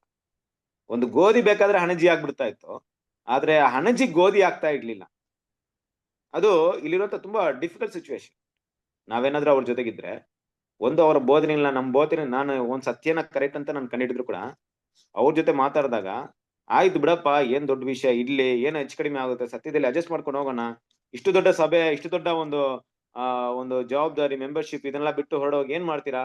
ಆಯ್ತು ಆಯ್ತು, ಅದೊಂದು ಬಿಟ್ಬಿಡ್ರಿ, ಮಿಕ್ಕಿದನ್ನೆಲ್ಲ ಫಾಲೋ ಮಾಡ್ರಿ. ಈ ರೀತಿಯಾದಂತ ಒಂದು ಅಡ್ಜಸ್ಟ್ಮೆಂಟ್ ಇರೋದ್ರಿಂದ ಕೆಲವರಿಗೆ ಏನಾಗ್ತಿರ್ಲಿಲ್ಲ, ಆಯ್ತು ಇರ್ಲಿ, ಇರ್ತಾನೆ, ನಮ್ಮ ಪಾಸ್ಟರ್ ಕೂಡ ತುಂಬಾ ಒಳ್ಳೆಯವರೇ, ಅವ್ರನ್ನ ಬಿಟ್ಟು ಬರಕ್ಕಾಗಲ್ಲ, ಇಂಥ ಒಳ್ಳೆ ವ್ಯಕ್ತಿ ಎಲ್ಲಿದ್ದಾರೆ, ಎಲ್ಲ ಅನುಸರಿಸ್ಕೊಳ್ತಾರೆ. ಈ ರೀತಿಯಾದಂತ ಕಾಂಪ್ರಮೈಸ್ ಸ್ಪಿರಿಟ್ ಹೊರಡೆ ಇರೋವರೆಗೂ ಆ ಹಣಜಿ ಗೋಧಿಗಳನ್ನು ಕೂಡ ಹಣಜಿಯಾಗಿ ಮಾಡ್ತಾ ಇತ್ತೆ ಹೊರತು ಗೋಧಿಗಳು ಸಪರೇಟ್ ಆಗ್ತಾ ಇರ್ಲಿಲ್ಲ. ಅಂದ್ರೆ ನಿಜವಾದ ಗೋಧಿ ವರ್ಗ ನೋಡ್ರಿ, ಈ ಗೋಧಿ ವರ್ಗಕ್ಕೆ ಒಂದು ವಿಷಯವನ್ನ ಮಾತಾಡ್ಬೇಕಾದ್ರೆ, ಗೋಧಿ ಅಲ್ಲಿ ಹಣಜಿ ವರ್ಗ ಅಂದ್ರೆ ಬಾಬಿಲೋನಿಗೆ, ಹೆಸರು ಕ್ರೈಸ್ತರಿಗೆ ಇರುವಂತ ಬ್ಲೆಸ್ಸಿಂಗ್ ದೇವರಿಂದ ಬರ್ತಾ ಇತ್ತು. ಯಾವಾಗ್ಲೂ ಕೂಡ ದೇವರ ಕೃಪೆ ಇತ್ತು ಅಲ್ವಾ? ದೇವರ ಕೃಪೆ, ದೇವರ ಒಂದು ಆಶೀರ್ವಾದ ಎಲ್ಲ ಕೂಡ ಸಿಗ್ತಾ ಇತ್ತು. ಏನಕ್ಕೋಸ್ಕರ ಸಿಗ್ತಾ ಇತ್ತು ಅಂದ್ರೆ, ಅಲ್ಲಿ ಗೋಧಿ ಇರೋದ್ರಿಂದ ಸಿಗ್ತಾ ಇತ್ತು ಅಷ್ಟೇ. ಅಲ್ಲಿ ಗೋಧಿ ಇರೋದ್ರಿಂದ ದೇವ್ರ ಕೃಪೆ ಅವ್ರಿಗೋಸ್ಕರ ಅವ್ರಿಗೆಲ್ಲ ಸಿಗ್ತಾ ಇತ್ತು. ಅದನ್ ಬಿಟ್ರೆ ದೇವ್ರ ಏನ್ ಮಾಡ್ತಾ ಇಲ್ಲ, ಸ್ಪೆಷಲಿ ಒಂದು ಕೃಪೆನ ಅಲ್ಲಿ ಕೊಡ್ತಾ ಇರ್ಲಿಲ್ಲ ಅಲ್ವಾ? ಈ ಒಂದು ಹಣಜಿಯ ಒಂದು ಹಿಡಿತದಿಂದ ಸಿಕ್ಕಿರುವಂತ ಈ ಜನರು ಹೊರಡೆ ಬರೋದಕ್ಕೆ ಅದು ಒಂದು ಬಲವಾದಂತ ಶಕ್ತಿ ಬೇಕಾಯ್ತು. ಕ್ರಿಸ್ತನ ಪ್ರೀತಿಯ ಸಹೋದರರೇ, ಖಂಡಿತವಾಗ್ಲೂ ಮನುಷ್ಯನ ಒಂದು ಸ್ಟ್ರೆಂತ್ ಇಂದ ಸಾಧ್ಯತೆನೇ ಇಲ್ಲ. ಒಂದು ದೊಡ್ಡ ಪವರ್ ಬೇಕು ಅವ್ರಿಗೆ. ಆ ಹಣಜಿ ವರ್ಗದಿಂದ ಹೊರಡೆ ಬರೋದಕ್ಕೆ ದೊಡ್ಡ ಪವರ್ ಬೇಕಾಯ್ತು, ದೊಡ್ಡ ಎನರ್ಜಿ ಬೇಕಾಯ್ತು. ಇಲ್ಲದಿದ್ರೆ ಆ ಒಂದು ಹಣಜಿಯ ಒಂದು ಸಿಸ್ಟಮ್ ಅಲ್ಲಿ ಸಿಗ್ಲಾಕೊಂಡ್ರೆ ಈಚೆ ಬರೋದಕ್ಕಾಗದೇ ಇಲ್ಲ. ಎಷ್ಟು ಸಾವಿರ ವರ್ಷಗಳಿಂದ ಜನ ಒದ್ದಾಡಿರ್ಬೋದು, ಎಷ್ಟೋ ಜನರು ಮನಸ್ಸಿನಲ್ಲಿ ಆ ಗೋಧಿಯ ಗುಣಗಳ ಬೆಳೆಸಿರ್ಬೋದು, ಆದ್ರೆ ಗೋಧಿಯ ಗುಣಗಳಿಗೋಸ್ಕರ ಸಪರೇಟ್ ಆಗಿ ನಿಂತು ಹೋರಾಡೋದಕ್ಕೆ ಅವ್ರಿಗೆ ಶಕ್ತಿ ಇರ್ತಾ ಇರ್ಲಿಲ್ಲ.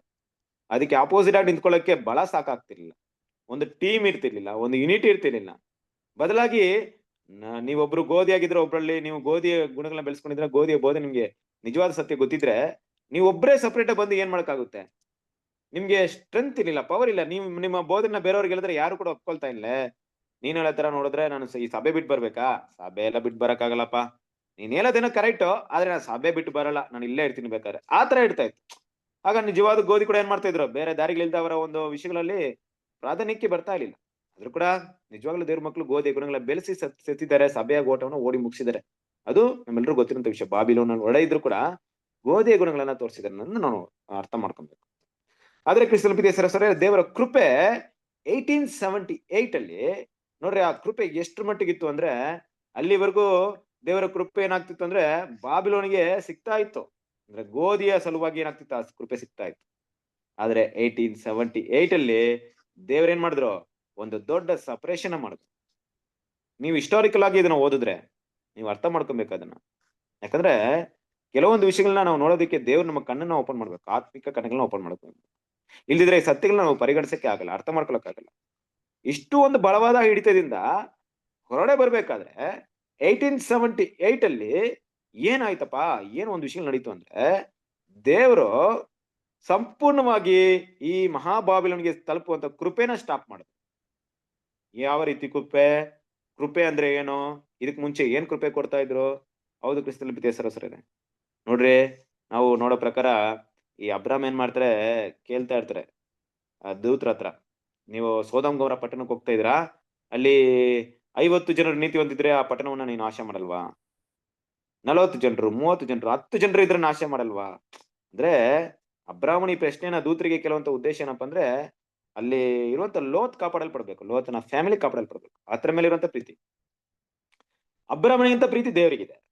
ದೇವರು ನೀತಿವಂತರ ನೈಟಲ್ಲಿ ನಾಶ ಮಾಡಲ್ಲ, ನೀತಿವಂತರಿಗೋಸ್ಕರ ಆ ಪಟ್ಟಣವನ್ನ ಕಾಪಾಡ್ತಾರೆ. ಆದ್ರೆ ಅನೀತಿನೇ ತುಂಬಾ ಹೆಚ್ಚಾಯ್ತು ಅಂದ್ರೆ ಏನ್ ಮಾಡ್ತಾರೆ, ನೀತಿವಂತರನ್ನ ಅನೀತಿವಂತರ ಸಪರೇಟ್ ಮಾಡ್ತಾರೆ. ದೇವ್ರು ಏನ್ ಮಾಡಿದ್ರು, ಅಲ್ಲೋದಾಗ ಸೋದಮ್ ಗೊಮೋರಕ್ಕೆ ಹೋಗಿ ಲೋತನ ಸಪರೇಟ್ ಮಾಡಿದ್ರು. ಸಪರೇಟ್ ಮಾಡಾದ್ಮೇಲೆ ಆ ಒಂದು ಸೋದಮ್ ಗೊಮೋರನ ಸಂಪೂರ್ಣ ನಾಶ ಮಾಡಿದ್ರು. ಇಲ್ಲಿ ಕೂಡ ಹಾಗೆ ದೇವರ ಕೆಲಸ 1878 ಅಲ್ಲಿ 1878 ಆ ಸುಗ್ಗಿಯ ಕಾರ್ಯದಲ್ಲಿ, ಈಗ ನೀವಿಬ್ರು ಒಟ್ಟಿಗೆ ಇರಕ್ಕೆ ಆಗಲ್ಲ, ಗೋಧಿಯು ಈ ಹಣಜಿ ಜೊತೆ ಇರಕ್ಕೆ ಆಗಲ್ಲ, ಗೋಧಿನ ಸಪರೇಟ್ ಮಾಡ್ಬೇಕು ಅಲ್ವಾ? ಆ ಸಪರೇಷನ್ ಕೆಲಸ ಏನಾಯ್ತು ಅಂದ್ರೆ ನಡೀತು. ಆ ಸಪರೇಷನ್ ಕೆಲಸ ಯಾಕೆ ನಡೀತು ಅಂದ್ರೆ, ಯಾರೆಲ್ಲ ಒಂದು ಬಾಬಿಲನ್ನ ಬಿಟ್ಟು ಹೊರಡೆ ಬರ್ತಾರೋ ಅವ್ರಿಗೆ ಮಾತ್ರ ದೇವರ ಕೃಪೆ ಅಲ್ಲಿಗೆ ಸಿಗ್ತಾ ಇತ್ತು. ಯಾರೆಲ್ಲ ಬಾಬಿಲನ್ನ ಬಿಟ್ಟು ಹೊರಡೆ ಬರ್ತಾ ಇರ್ಲಿಲ್ವೋ ಅವ್ರಿಗೆ ಯಾರಿಗೂ ಏನಾಗ್ತಿರ್ಲಿಲ್ಲ, ದೇವರ ಕೃಪೆ ಸಿಗ್ತಾ ಇರ್ಲಿಲ್ಲ ಅಲ್ವಾ? ಸೊ ಹಾಗಾಗಿ ದೇವರ ಮಕ್ಕಳು ನಾವು ಇಲ್ಲಿ ಗಮನಿಸ್ಬೇಕಾದ ವಿಷಯ ಏನಪ್ಪಾ ಅಂದ್ರೆ, ಯಾರೆಲ್ಲ ಒಂದು ಬಾಬಿಲನ್ನ ಬಿಟ್ಟು ಹೊರಡೆ ಬಂದ್ರೋ ಅವ್ರಿಗೆ ದೇವರು ಯಾವ ರೀತಿ ಕೃಪೆ ಕೊಡ್ತಾ ಇದ್ರು ಅಂತ ಹೇಳ್ಬೇಕಾದ್ರೆ, ಈ ಸಭೆ ಆಗಿರುವಂತ ಒಂದು ಆಯ್ಕೆ ಅವ್ರಿಗೆ ಸಿಗ್ತಾ ಇತ್ತು. ಅಂದ್ರೆ ಈಗ ಬಾಬೆಲ್ ಬಿಟ್ಟು ಹೊರಗೆ ಬರೋದು ಹೆಂಗ್ ಹೊರಗೆ ಬರ್ತಾ ಇದ್ರು? ಹೊರಗೆ ಬರಕ್ಕೆ ಅವ್ರಿಗೆ ಸಿಕ್ಕಿದಂತ ಶಕ್ತಿ ಏನು? 1878 ಅಲ್ಲಿ ಅಂತ ದೊಡ್ಡ ಶಕ್ತಿ ಏನ್ ಸಿಕ್ತು ಅವ್ರಿಗೆ? ಸರಸ್ವರಿಯರೇ, 1878 ಅಲ್ಲಿ ಸತ್ಯ ಸಿಕ್ತು. ಸತ್ಯಕ್ಕಿಂತ ದೊಡ್ಡದಾದ ಶಕ್ತಿ ಯಾವುದಿಲ್ಲ. ಸತ್ಯವನ್ನ ಅರಿವಿ ಸತ್ಯವನ್ನ ಬಿಡುಗಡೆ ಮಾಡುವುದಂತ ವಾಕ್ಯ ಹೇಳ್ತಾರೆ. ಸತ್ಯಕ್ಕಿಂತ ಬಲವಾದಂತ ಸ್ಟ್ರೆಂತ್ ಯಾವುದಿಲ್ಲ. ಸತ್ಯ ಅನ್ನುವಂತ ಒಂದು ಸ್ಟ್ರೆಂತ್ ಅವ್ರಿಗೆ ಎಷ್ಟು ಮಟ್ಟಿಗಿತ್ತು ಅಂದ್ರೆ, ಅವರ ತಪ್ಪಾದ ಬೋಧನೆಗೆ ವಿರುದ್ಧವಾಗಿ ಏನ್ ಮಾಡಿದ್ರು, ಅಪೋಸಿಟ್ ಆಗಿ ಎತ್ಕೊಂಡ್ಬಿಟ್ರು ಜನ. ನಮ್ಮ 7ನೇ ದೂತರು ಇರುವಂತ ಕಾಲ ಇರ್ಬೋದು ನೋಡ್ರಿ. ಆ ಕಾಲದಲ್ಲೆಲ್ಲ ನಾವ್ ಇದಕ್ಕಿಂತ ಮುಂಚೆ ಕೂಡ ಓದ್ವಲ್ಲ, William Miller movement. William Miller ಅವರೆಲ್ಲ ಏನಾದ್ರು ಅಂದ್ರೆ ಅದಕ್ಕೆ ಅಪೋಸಿಷನ್ ಆದ್ರು. ವಿಲಿಯಂ ಮಿಲ್ಲರ್ ಅಲ್ವಾ, ಅದಾದ ನಂತರ ಬಂದಂತ ಅನೇಕ ದೇವರ ಭಕ್ತರು ಸತ್ಯವನ್ನ ಸ್ಟಡಿ ಮಾಡಿ ಎದ್ದು ನಿಂತ್ಕೊಳ್ಳಕ್ಕೆ ಶುರು ಮಾಡ್ಕೊಂಡ್ಬಿಟ್ರು ಅಲ್ವಾ. ಅದು ದೊಡ್ಡ ರೀತಿಯಾದಂತ ಒಂದು ಪ್ರಗತಿ ಅಲ್ಲಿಗೆ ಆರಂಭವಾಯಿತು ಕ್ರಿಸ್ತನಲ್ಲಿ ಪ್ರೀತಿಯ ಸಹೋದರರೇ. ಇದೆಲ್ಲ ನಾವು ನೋಡಿದಾಗ ನಮ್ಮ ಮನಸ್ಸಿನಲ್ಲಿ ಬರುವಂತ ಒಂದು ವಿಷಯ ಏನಪ್ಪಾ ಅಂದ್ರೆ, ದೇವರ ಒಂದು ಸತ್ಯಕ್ಕೆ ಅಲ್ವಾ, ದೇವರ ಒಂದು ಸತ್ಯಕ್ಕೆ ಅಷ್ಟರ ಮಟ್ಟಿಗೆ ಒಂದು ಸ್ಟ್ರೆಂತ್ ಇದೆ. ಹಾಗೆ ಏನ್ ಮಾಡಿದ್ರು ಅಂದ್ರೆ, ಎಲ್ರು ಹೊರಗೆ ಬರ್ಬೇಕಾದ್ರೆ ಈ ಕೃಪೆಯಿಂದ ಬಾಬಿಲೋನ್ ತಳ್ಳಲ್ಪಡ್ತು. ಏನು ಕೃಪೆ ಹೋಗ್ಲಿಲ್ಲ ಅಂದ್ರೆ, ಸತ್ಯ ಇರ್ಲಿಲ್ಲ, ಯಾವುದೇ ಸತ್ಯ ಇರ್ಲಿಲ್ಲ ಅವರಲ್ಲಿ. ಸುಳ್ಳಿಗೆ ಬದಲು ಸುಳ್ಳು ಇನ್ನೂ ಹೆಚ್ಚಾಗೈತೆ ಅವರಲ್ಲಿ. ಸುಳ್ಳು ಕಥೆಗಳನ್ನ ಬೆಳೆಸಕ್ಕೆ ದೇವ್ರು ಅವ್ರಿಗೆ ಅನುಮತಿ ಕೊಟ್ಬಿಟ್ರೆ, ಹೆಂಗ್ ಬೇಕಾದ್ರೆ ಬೆಳೆಸ್ಕೊಂಡು ಹೋಗ್ರಪ್ಪ, ನಾನ್ ತಡಿಯೋದಂತೂ ಇಲ್ಲ ನಿಮ್ಮನ್ನ, ಸುಳ್ಳಲ್ಲೇ ಬೆಳಿರಿ, ಸುಳ್ಳಲ್ಲೇ ಇರ್ರಿ, ಇನ್ನೇನ್ ಬೇಕಾದ್ರೆ ಕಥೆನೆ ಕಟ್ಕೊಳ್ರಿ, ಎಂತಹ ಸುಳ್ಳಾದ ಬೋಧನೆ ಬೇಕಾದ್ರೆ ಮಾತಾಡ್ಕೊಳ್ರಿ, ಆದ್ರೆ ನಿಜವಾದ ಗೋಧಿಗಳು ಯಾರು ಅವ್ರ ಮಧ್ಯದಲ್ಲಿ ಇರ್ಬೇಡ್ರಿ, ನೀವು ಮಾತ್ರ ಈಚೆ ಬನ್ರಿ. ಯಾಕಂದ್ರೆ ಈಗ ನಾನು ಅವ್ರಿಗೆ ಶಿಕ್ಷೆ ಕೊಡುವಂತ ಸಮಯ ಬಂದಿದೆ, ಅವ್ರನ್ನ ನಾಶ ಮಾಡುವಂತ ಒಂದು ಸಮಯಕ್ಕೆ ಬಂದಿದ್ದೀನಿ. ಅವ್ರನ್ನ ನಾಶ ಮಾಡಕ್ ಬಂದು ನಿಮ್ಮನ್ನ ನಾನು ಸಪರೇಟ್ ಮಾಡ್ಬೇಕು, ನಿಮ್ಮನ್ನ ಸಪರೇಟ್ ಮಾಡಿ ನಾಶ ಮಾಡ್ಬೇಕು. ನೋಡ್ರಿ, ಹಾಗನ್ಬಿಟ್ಟು ದೇವ್ರ ಏನ್ ಮಾಡಿಲ್ಲ, ಈ ಸೊದೋಮ್ ಗೊಮೋರದಲ್ಲಿ ನಡೆದಂತೆ ತುಂಬಾ ತ್ವರಿತಗತಿಯಲ್ಲಿ, ತುಂಬಾ ತೀವ್ರ ಗತಿಯಲ್ಲಿ ಏನ್ ಮಾಡಿದ್ರು, ಅವ್ರನ್ನ ಗೋಧಿನ ಸಪರೇಟ್ ಮಾಡಿದ್ರು ಅಂದ್ರೆ ಮಾಡ್ಲಿಲ್ಲ. ತುಂಬಾ ಬೇಗ ಅಲ್ವಾ, ಕ್ಷಿಪ್ರವಾಗಿ ವೇಗವಾಗಿ ಅದನ್ನ ಮಾಡಿದ್ರೆ ಅಂದ್ರೆ ಮಾಡ್ಲಿಲ್ಲ. ಆ ತೀವ್ರವಾಗಿ ಆ ಘಟನೆಗಳು ನಡೀತಾ ಇತ್ತು. ದೇವರ ದೃಷ್ಟಿಯಲ್ಲಿ ತೀವ್ರತೆ ಇದ್ರು, ನಮ್ಮ ಲೆಕ್ಕಾಚಾರದಲ್ಲಿ 100 ವರ್ಷಗಳು ಬೇಕಾಯ್ತು ಈ ಸಪರೇಷನ್ ಮಾಡೋದಕ್ಕೆ. ಏನು ಸಪರೇಷನ್ ಮಾಡಕ್ಕೆ? ಹಣಜಿ ಮತ್ತೆ ಗೋಧಿನ ಸಪರೇಷನ್ ಮಾಡಕ್ಕೆ 100 ವರ್ಷಗಳು ಬೇಕಾಯ್ತು. ಯಾಕಂದ್ರೆ ಅಷ್ಟು ಬೇಗ ಆಗ್ತಿರ್ಲಿಲ್ಲ, ಸ್ಲೋಲಿ. ಅದಕ್ಕೆ ಅಲ್ಲಿ ಕೇಳ್ತಾರೆ ನೋಡಿ, ಅಬ್ರಾಮ್ 50 ನೀತಿವಂತರಿದ್ರೆ ಅಂದ್ರೆ ದೇವ್ರ ದೃಷ್ಟಿಯಲ್ಲಿ ಒಂದೇ ಒಂದು ಗೋಧಿ ಕೂಡ ಅಲ್ಲಿ ಸಿಗ್ಲಾಕೊಂಡ್ಬಾರ್ದು. ಎಲ್ಲ ಗೋಧಿನ ಫಸ್ಟ್ ಸಪರೇಟ್ ಮಾಡೋಣ, ಹಣಜಿನ ಸಪರೇಟ್ ಮಾಡೋಣ, ಹಣಜಿನೇ ಕಟ್ಟಾಕ್ಬೇಕು, ಫಸ್ಟ್ ಕಟ್ಬೇಕು ಅಲ್ವಾ. ಕಟ್ಟುವಂತ ಸಮಯದಲ್ಲಿ ಒಂದು ಗೋಧಿ ಕೂಡ ಹೊರಡೆ ಸಿಗ್ಲಾಕೊಂಡ್ಬಾರ್ದು. ಇದು ಕೆಲಸ ಏನಾಗ್ತಿದೆ ಇವತ್ತು ನಡೀತಾ ಇದೆ. ಸಂಪೂರ್ಣವಾಗಿ ಹಣಜಿನ ಸಪರೇಟ್ ಮಾಡ್ಬೇಕು, ಸಂಪೂರ್ಣವಾಗಿ ಗೋಧಿನ ಸಪರೇಟ್ ಮಾಡ್ಬೇಕು. ಹಣಜಿಯಲ್ಲಿ ಬರೀ ಹಣಜಿಗಳೇ ಇರ್ಬೇಕು, ಗೋಧಿ ವರ್ಗದಲ್ಲಿ ಬರೀ ಗೋಧಿಗಳೇ ಇರ್ಬೇಕು. ಇದು ದೇವರ ಪ್ಲಾನ್ ಇಲ್ಲ. ಆದ್ರಿಂದ ದೇವರ ಮಕ್ಳು ಏನ್ ಮಾಡಿದ್ರು, ಈ ಸತ್ಯವನ್ನ ಅರ್ಥ ಮಾಡ್ಕೊಂಡು ನಿಜವಾಗ್ಲೂ ಗೋಧಿಗಳಾಗಿರೋರು ತುಂಬಾ ಬೇಗನೆ ಸತ್ಯಕ್ಕೆ ಕಿವಿಗೊಟ್ಟು ಹೊರಗೆ ಬರಕ್ಕೆ ಶುರು ಮಾಡಿದ್ರು ಅಲ್ವಾ. ಇದು 1878 ಇಂದ ಇತ್ತೀಚೆಗೆ ಕ್ರಿಸ್ತನ ಪ್ರೀತಿ ಸಹೋದರರೇ, ಇದರ ಬೆಳವಣಿಗೆ ತೀವ್ರತೆಯನ್ನು ದೇವ್ರ ಮಕ್ಕಳು ನಾವು ಗಮನಿಸಬಹುದು. ನೀವು ಅದನ್ನ ಯಾವ ದೃಷ್ಟಿಕೋನದಲ್ಲಿ ನೋಡ್ಬಾರ್ದು ಅಂತ ಹೇಳ್ತಾ ಇದ್ದೀನಿ ಅಂದ್ರೆ, ಹೊರನೋಟಕ್ಕೆ ಮಾಂಸಿಕ ದೃಷ್ಟಿಕೋನದಿಂದ ನೋಡ್ಬೇಡ್ರಿ. ಅಂದ್ರೆ ಏನು, ಯಾವ ಅರ್ಥದಲ್ಲಿ ಹೇಳ್ತಾ ಇದೀನಿ? ಇವತ್ತು ಒಂದ್ ಸಭೆ ನೋಡಿ, ಹೌದಪ್ಪ ಇವರೆಲ್ಲ ಗೋಧಿಗಳು, ಇವರೆಲ್ಲ ಹಣಜಿಗಳು, ಅವ್ರ ಗೋಧಿ ಇವ್ರ ಹಣಜಿ ಅಂತ ನೋಡಂಗಿಲ್ಲ. ನಾವು ನೋಡಕ್ಕಾಗಲ್ಲ ನಮ್ ಕೈಲಿ. ಯಾವ ದೃಷ್ಟಿಕೋನದಲ್ಲಿ ಅಂದ್ರೆ, ದೇವ್ರು ನೋಡುವಂತ ದೃಷ್ಟಿಕೋನ ಹೃದಯದಲ್ಲಾಗಿರುವಂತ ಬದಲಾವಣೆ, ಅದನ್ನ ಗೋಧಿಗಳಾಗಿ ಅಲ್ವಾ? ಆ ಗೋಧಿಗಳಾಗಿರೋರು ಯಾವುದೇ ಕಾರಣಕ್ಕೂ ಹಣಜಿಯ ಜೊತೆ ಯಾವುದೇ ಕಾರಣಕ್ಕೂ ಇರಬಾರ್ದು ಅಂತ ರೀತಿಯಲ್ಲಿ ಮಾಡಿದ್ರೆ, ಅದು ಮಾತ್ರ ಅಲ್ಲ ಕ್ರಿಸ್ತನ ಪ್ರೀತಿಯ ಸಹೋದರರೇ, ಈ ಕೃಪೆ ಮುಗೀತು ಅಂದ್ರೆ ಏನರ್ಥ ಅಂದ್ರೆ, ಒಂದ್ ರೀತಿಯಲ್ಲಿ ಸತ್ಯ ಅವ್ರಿಗೆ ಹೋಗ್ತಾ ಇಲ್ಲ, ಎರಡನೇ ರೀತಿಯಲ್ಲಿ ಸುಳ್ಳಾದ ಒಂದು ಬೋಧನೆಗಳನ್ನ ದೇವ್ರ ಏನ್ ಮಾಡಿದ್ರು, ಅವ್ರಿಗೆ ಅನುಮತಿ ಕೊಟ್ಬಿಟ್ರು. ಸುಳ್ಳು ಬೋಧನೆಗಳು ಬೆಳೆಯೋದಕ್ಕೆ ಅನುಮತಿ ಕೊಟ್ರು. ಏನಕ್ಕಪ್ಪ ಅಂದ್ರೆ, ಆ ಮಹಾದಿನದ ಯುದ್ಧಕ್ಕೆ ಅಂದ್ರೆ ಅವರ ನಾಶನಕ್ಕೆ ಕಾರಣವಾಗೋದಕ್ಕೆ ಕೊಟ್ರು. ಇನ್ನು ಅವ್ರ ನಾಶ ಆಗ್ಬೇಕು, ದೇವರನ್ನ ಸಂಹಾರ ಮಾಡ್ಬೇಕು. ಸಂಹಾರ ಮಾಡೋದಕ್ಕೆ ಅವ್ರನ್ನ ಈ ಬಾಬಿಲೋನ್ನ ಬೀಳ್ಬೇಕು. ಬೀಳಿಸೋದಕ್ಕೆ ದೇವ್ರ ಏನ್ ಮಾಡಿದ್ರು, ಇದನ್ನ ಅನುಮತಿ ಕೊಟ್ರು. ಇಷ್ಟು ಅವಕಾಶ ಕೊಟ್ರು ಅವ್ರಿಗೆ. ಅವರಂತೂ ಗುಣವಾಗ್ಲಿಲ್ಲ, ಗುಣವಾಗೋದು ಇಲ್ಲ. ಇನ್ನ ಮುಂದೆ ಇರೋದು ನಾಶನ. ಆದ್ರಿಂದ ಅವರ ನಾಶ ಮಾಡೋಕ್ಕಿಂತ ಮುಂಚೆ ದೇವ್ರ ಜನರು ಈಚೆ ಬನ್ರಿ ಅನ್ನೋಂತ ಕರೆನೆ ಇವತ್ತು ಬಾಬಿಲೋನ್ಗೆ ಹೋಗ್ತಾರಂತ ವಿಷಯ. ಓಕೆನಾ? ಕಂಟಿನ್ಯೂ ಮಾಡೋಣ. ಯುಗದ ಪ್ರಾರಂಭದಲ್ಲಿಯೇ ದೇವಜನರನ್ನು ಕ್ರಿಸ್ತ ವಿರೋಧಿಯ ವಂಚನೆಗಳ ಬಗ್ಗೆ ಎಚ್ಚರಿಸಲಾಗಿದ್ದು, ಅವರಿಂದ ಪ್ರತ್ಯೇಕವಾಗುವಂತೆ ಕಲಿಸಿಕೊಡಲಾಗಿತ್ತು. ಆದಾಗ್ಯೂ ಅವರ ಪರೀಕ್ಷೆ ಮತ್ತು ಶೋಧನೆಗಳಿಗೆ ಅವರುಗಳು ಮೋಸ ಹೋಗುವ ಮಟ್ಟದಲ್ಲಿ ಮತ್ತು ಹೆಚ್ಚು ಕಡಿಮೆ ಅದರಲ್ಲಿ ಮಿಶ್ರವಾಗುವಂತೆ ಅನುಮತಿಸಲಾಗಿತ್ತು. ಕ್ರಿಸ್ತೀಯವಲ್ಲದ ವಿಚಾರ ಸರಣಿಗಳು ಮತ್ತು ಸಿದ್ಧಾಂತಗಳ ಗ್ರಹಿಕೆಯ ಬಗ್ಗೆ ಮಾಡಿದ ಪ್ರತಿಯೊಂದು ಎಚ್ಚರಿಕೆಯು ಸುಧಾರಣಾ ಮಟ್ಟಕ್ಕೆ ನಡೆಸಿದವು ಮತ್ತು ಗೋಧಿ ವರ್ಗದವರನ್ನು ಪರೀಕ್ಷಿಸಿ ರುಜುವಾತುಪಡಿಸಿದವು ಮತ್ತು ತಮ್ಮನ್ನು ಹೆಚ್ಚು ಹೆಚ್ಚಾಗಿ ಕ್ರಿಸ್ತ ವಿರೋಧಿಯಿಂದ ಶುದ್ಧೀಕರಿಸಿಕೊಳ್ಳುವಂತೆ ಸಹಾಯ ಮಾಡಿತು.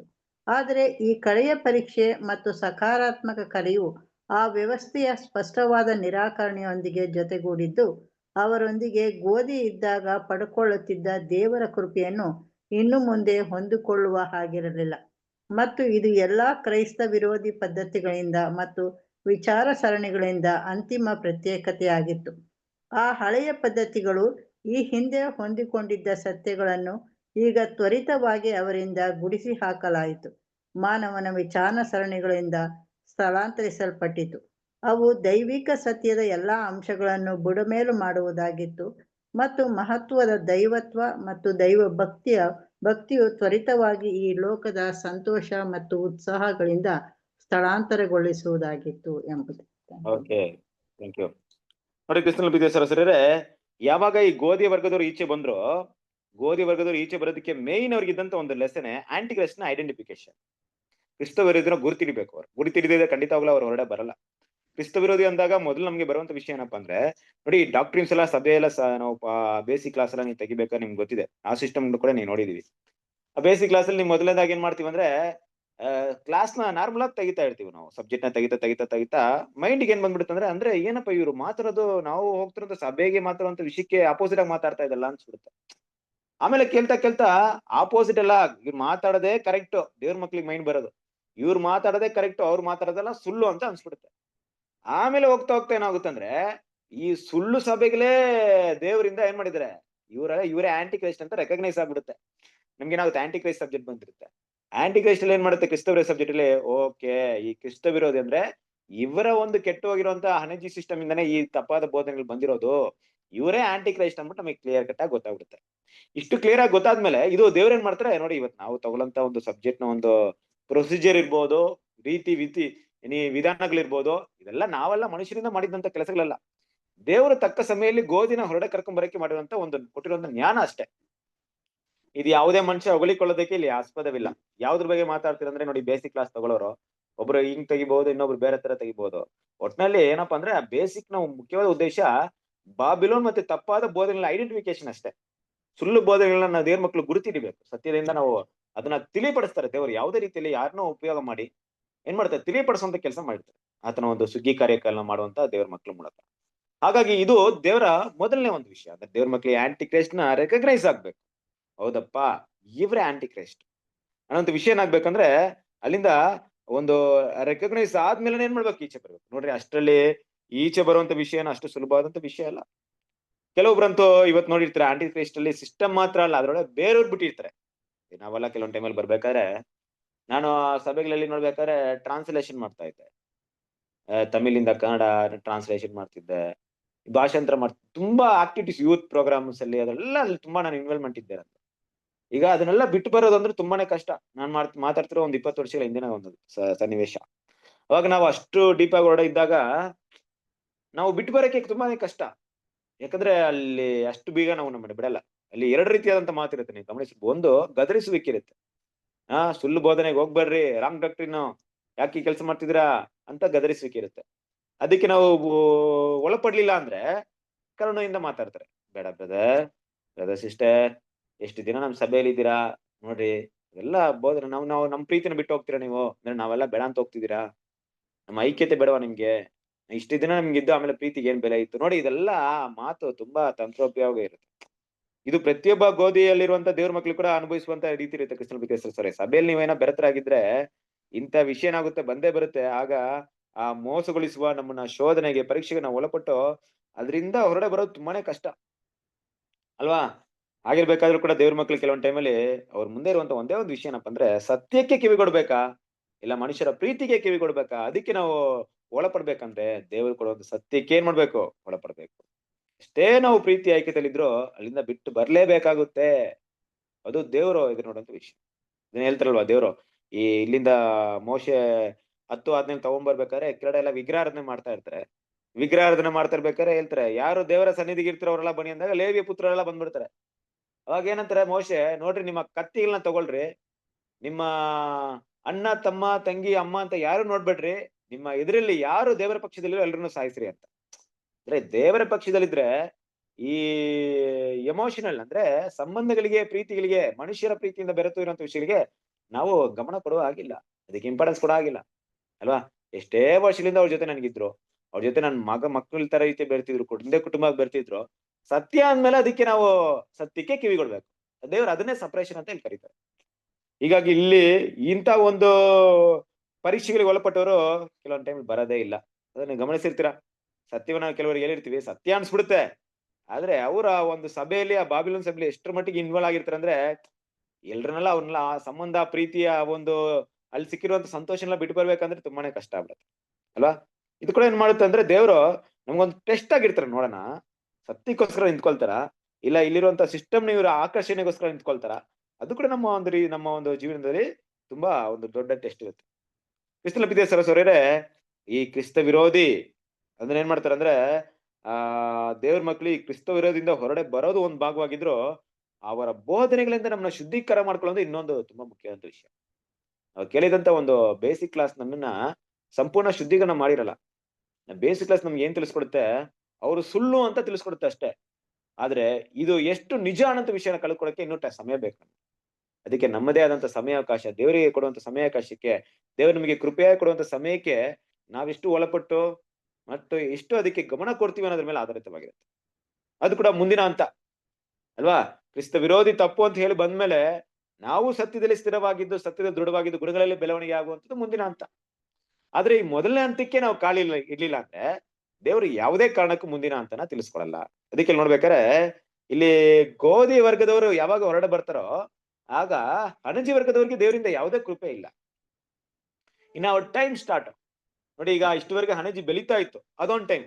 ಹಣಜಿ ಬಿತ್ತಲ್ಪಟ್ಟಿದ್ದು ಒಂದ್ ಟೈಮು, ಹಣಜಿ ಬೆಳೀತಾ ಇದ್ದಿದ್ದು ಒಂದ್ ಟೈಮು, ಹಣಜಿನೆಲ್ಲ ಸೇರಿಸಿ ಕಟ್ಟುವಂತದ್ದು ಒಂದ್ ಟೈಮ್. ಈಗ ಸೇರಿಸಿ ಕಟ್ಟುವಂತ ಟೈಮ್ ಅಲ್ಲಿ ಇದಾರೆ. ಇಷ್ಟು ದಿನ ಏನಾಗ್ತಿತ್ತು ಅಂದ್ರೆ, ನೀರ್ ಹಾಕಿದಾಗ ಗೋಧಿ ಹೀರ್ಕೊಳ್ಳುವಂತ ನೀರ್ನ ಹಣಜಿ ಹೀರ್ಕೊಳ್ತಾ ಇತ್ತು ಅಲ್ವಾ? ಗೋಧಿ ಹೀರ್ಕೊಳ್ಳುವಂತ ಗೊಬ್ಬರನ ಹಣಜಿನೂ ಕೂಡ ಹೀರ್ಕೊಳ್ತಾ ಇತ್ತು. ದೇವ್ರ ಕೃಪೆ ಎಲ್ರಿಗೂ ಸಮಾನವಾಗಿ ಸಿಗ್ತಾ ಇತ್ತು, ಬೆಳೀತಾ ಇತ್ತು. ಆದ್ರೆ ಈಗ ಕಟ್ ಮಾಡುವಂತ ಕೆಲಸ ಈಗ ಏನಾಗಿದೆ, ಕುಡುಗೋಲು ಕೈಯಲ್ಲಿ ಇದೆ ಅಲ್ವಾ? ಏನ್ ಮಾಡ್ತಾ ಇದಾರೆ, ಗೋಧಿನೂ ಸಪರೇಷನ್ ಮಾಡ್ತಾ ಇದಾರೆ, ಇದನ್ನು ಸಪರೇಷನ್ ಮಾಡ್ತಾರೆ. ಈಗ ಯಾವ ಒಂದು ನೀರಿನ ಅಂಶ ಅವರಿಗೆ ಸಿಗುತ್ತೆ, ಯಾವ ಗೊಬ್ಬರ ಅವರಿಗೆ ಸಿಗುತ್ತೆ? ಕಟ್ ಮಾಡುವಂತ ಕೆಲಸದಲ್ಲಿ ದೇವರ ಯಾವುದೇ ಕೃಪೆ ಅಲ್ಲಿ ಇರಲ್ಲ. ಸುಗ್ಗಿಯ ಸಮಯದಲ್ಲಿ ಯಾವುದೇ ಕೃಪೆ ಇರಲ್ಲ. ಕಟ್ ಮಾಡಿ ಪ್ರಿಪೇರ್ ಮಾಡ್ಬೇಕು.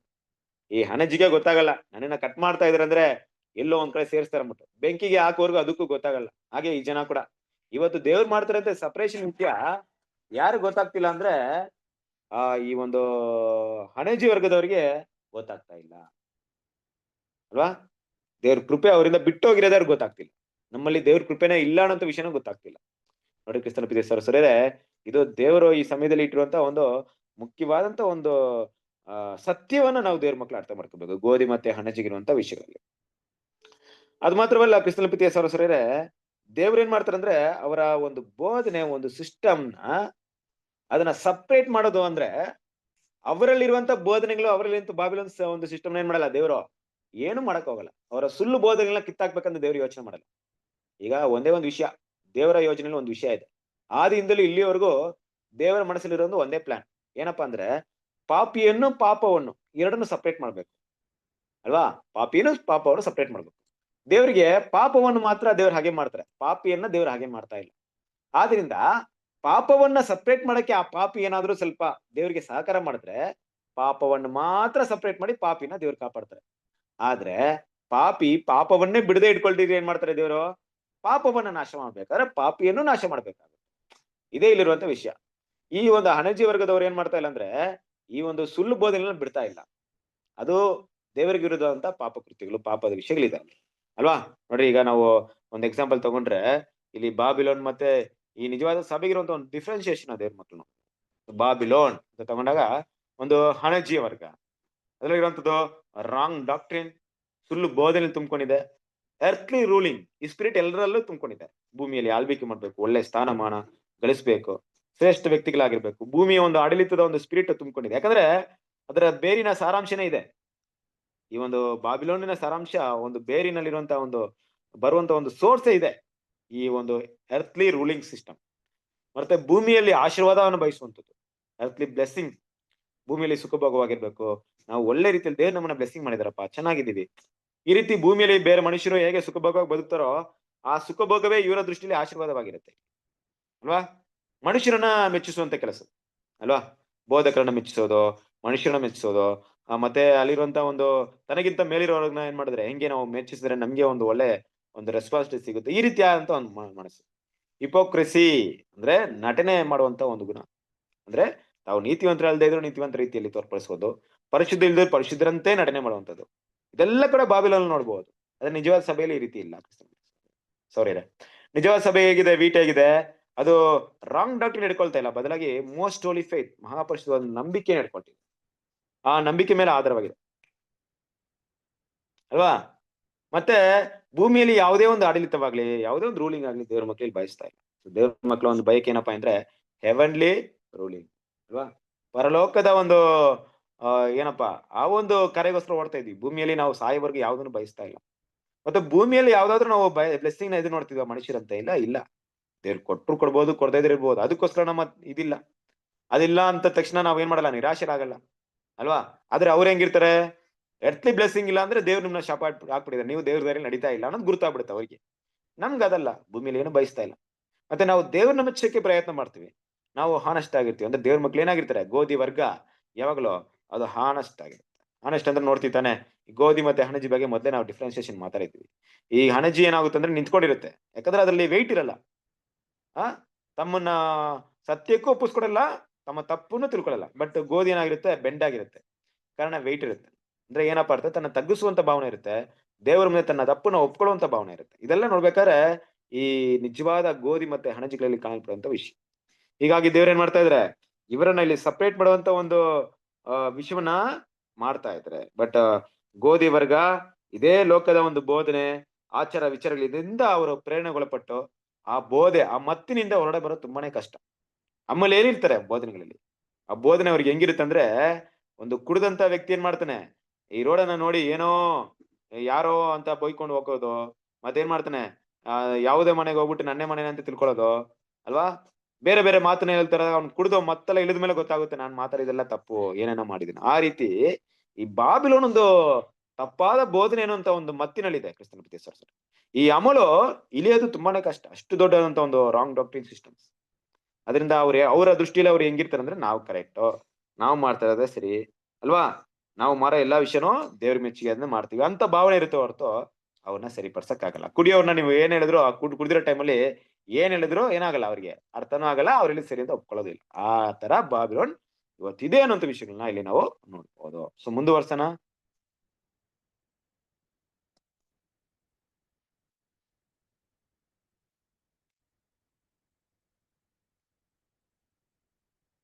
ನೆಕ್ಸ್ಟ್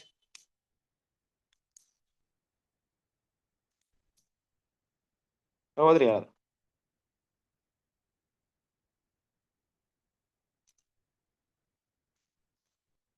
ಯಾರು ಹೋದಲ್ವಾ? ಹಾ, ಓದಿ. ಬಾಬೆಲ್ ಬಿದ್ದು ಹೋಯಿತು ಎಂಬ ಘೋಷಣೆಯೊಡನೆ ಆಕೆಯಲ್ಲಿ ಇನ್ನೂ ಇರುವ ದೇವಜನರಿಗೆ ಹೊರಬರುವಂತೆ ಒಂದು ಆಜ್ಞೆ ಸಹ ಬರುತ್ತದೆ. ಪರಲೋಕದಿಂದ ಬಂದ ಮತ್ತೊಂದು ಶಬ್ದವನ್ನು ಕೇಳಿದೆನು, ನನ್ನ ಪ್ರಜೆಗಳೇ, ಅವಳನ್ನು ಬಿಟ್ಟು ಬನ್ನಿರಿ. ನೀವು ಅವಳ ಪಾಪದಲ್ಲಿ ಪಾಲುಗಾರರಾಗಬಾರದು, ಅವಳಿಗಾಗುವ ಉಪದ್ರವಗಳಿಗೆ ಗುರಿಯಾಗಬಾರದು. ಪ್ರಕಟಣೆ 18:4. ಬಾಬೆಲ್ ಬಿದ್ದಿತು, ನನ್ನ ಪ್ರಜೆಗಳೇ, ಆಕೆಯನ್ನು ಬಿಟ್ಟು ಬನ್ನಿರಿ ಎಂಬ ಹೇಳಿಕೆಯು ನಿಜವಾಗಿ ಎರಡು ಆಲೋಚನೆಗಳನ್ನು ಗುರುತಿಸುತ್ತದೆ ಮತ್ತು ಅವುಗಳನ್ನು ಸುಸ್ಪಷ್ಟವಾಗಿ ನೆನಪಿನಲ್ಲಿಟ್ಟುಕೊಳ್ಳಬೇಕು. ಅದು ಸೂಚಿಸುವುದೇನೆಂದರೆ, ಒಂದು ಸಮಯದಲ್ಲಿ ಬಾಬೆಲ್ ದೇವರ ಕೃಪೆಯಿಂದ ಬಿದ್ದು ಹೋಗಿರಲಿಲ್ಲ. ಕೆಲವು ಸಮಯದವರೆಗೆ ಆಕೆಯು ಕೃಪೆಯ ಒಂದು ಮಟ್ಟವನ್ನು ಕಾಪಾಡಿಕೊಂಡಿದ್ದಳು. ಆದಾಗ್ಯೂ ಆಕೆಯ ಮಿಶ್ರ ಗುಣವನ್ನು ತಡೆದುಕೊಳ್ಳಲಾಗದಿದ್ದರೂ, ಆಕೆಯು ಹಿಡಿದಿದ್ದ ತಪ್ಪಿನ ಪ್ರಮಾಣವು ಎಷ್ಟೇ ದೊಡ್ಡದಾಗಿದ್ದರೂ, ಕ್ರಿಸ್ತನ ಕೃಪೆಯು ಸ್ವಲ್ಪ ಮಟ್ಟಿಗೆ ಮಾತ್ರವೇ ಪ್ರಕಟಗೊಂಡಾಗ್ಯೂ ಆಕೆಯನ್ನು ಸುಗ್ಗಿಯ ಪ್ರತ್ಯೇಕತಾ ಕಾಲ ಬರುವವರೆಗೆ ದೇವರ ಕೃಪೆಯಿಂದ ಸಂಪೂರ್ಣವಾಗಿ ಹೊರಹಾಕಿರಲಿಲ್ಲ. ಒಂದು ಸಮಯದಲ್ಲಿ ಎಲ್ಲ ಕೃಪೆಗಳು ಸದಾಕಾಲಕ್ಕೂ ನಿಂತು ಹೋಗುವ ಪಕ್ಕನೆ ಮತ್ತು ತೀವ್ರತರವಾದ ತಿರಸ್ಕಾರವು ಬಾಬೇಲಿನ ಮೇಲೆ ಬರುವುದಾಗಿದೆ ಎಂದು ಅದು ಸೂಚಿಸುತ್ತದೆ. ಮತ್ತು ನ್ಯಾಯ ತೀರ್ಪುಗಳು ಅದನ್ನು ಅನುಸರಿಸುವಾಗ ನಾವು ತೋರಿಸಿದಂತೆ ಒಂದು ನಿರಾಕರಣೆ 1878ರಲ್ಲಿ ಬರುವುದು ಯುಕ್ತವಾಗಿದೆ.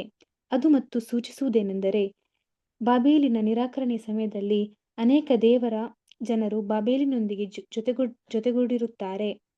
ಆದರೆ ಬಾಬೇಲಿನ ನಿರಾಕರಣೆಯ ನಂತರದಲ್ಲಿ ಅಥವಾ ಕೃಪೆಯಿಂದ ಬಿದ್ದು ಹೋದ ನಂತರದಲ್ಲಿ ಅವರಿಗೆ, ನನ್ನ ಜನರೇ, ಬಾಬೇಲನ್ನು ಬಿಟ್ಟು ಬನ್ನಿರಿ ಎಂಬ ಕರೆ ಬರುತ್ತದೆ.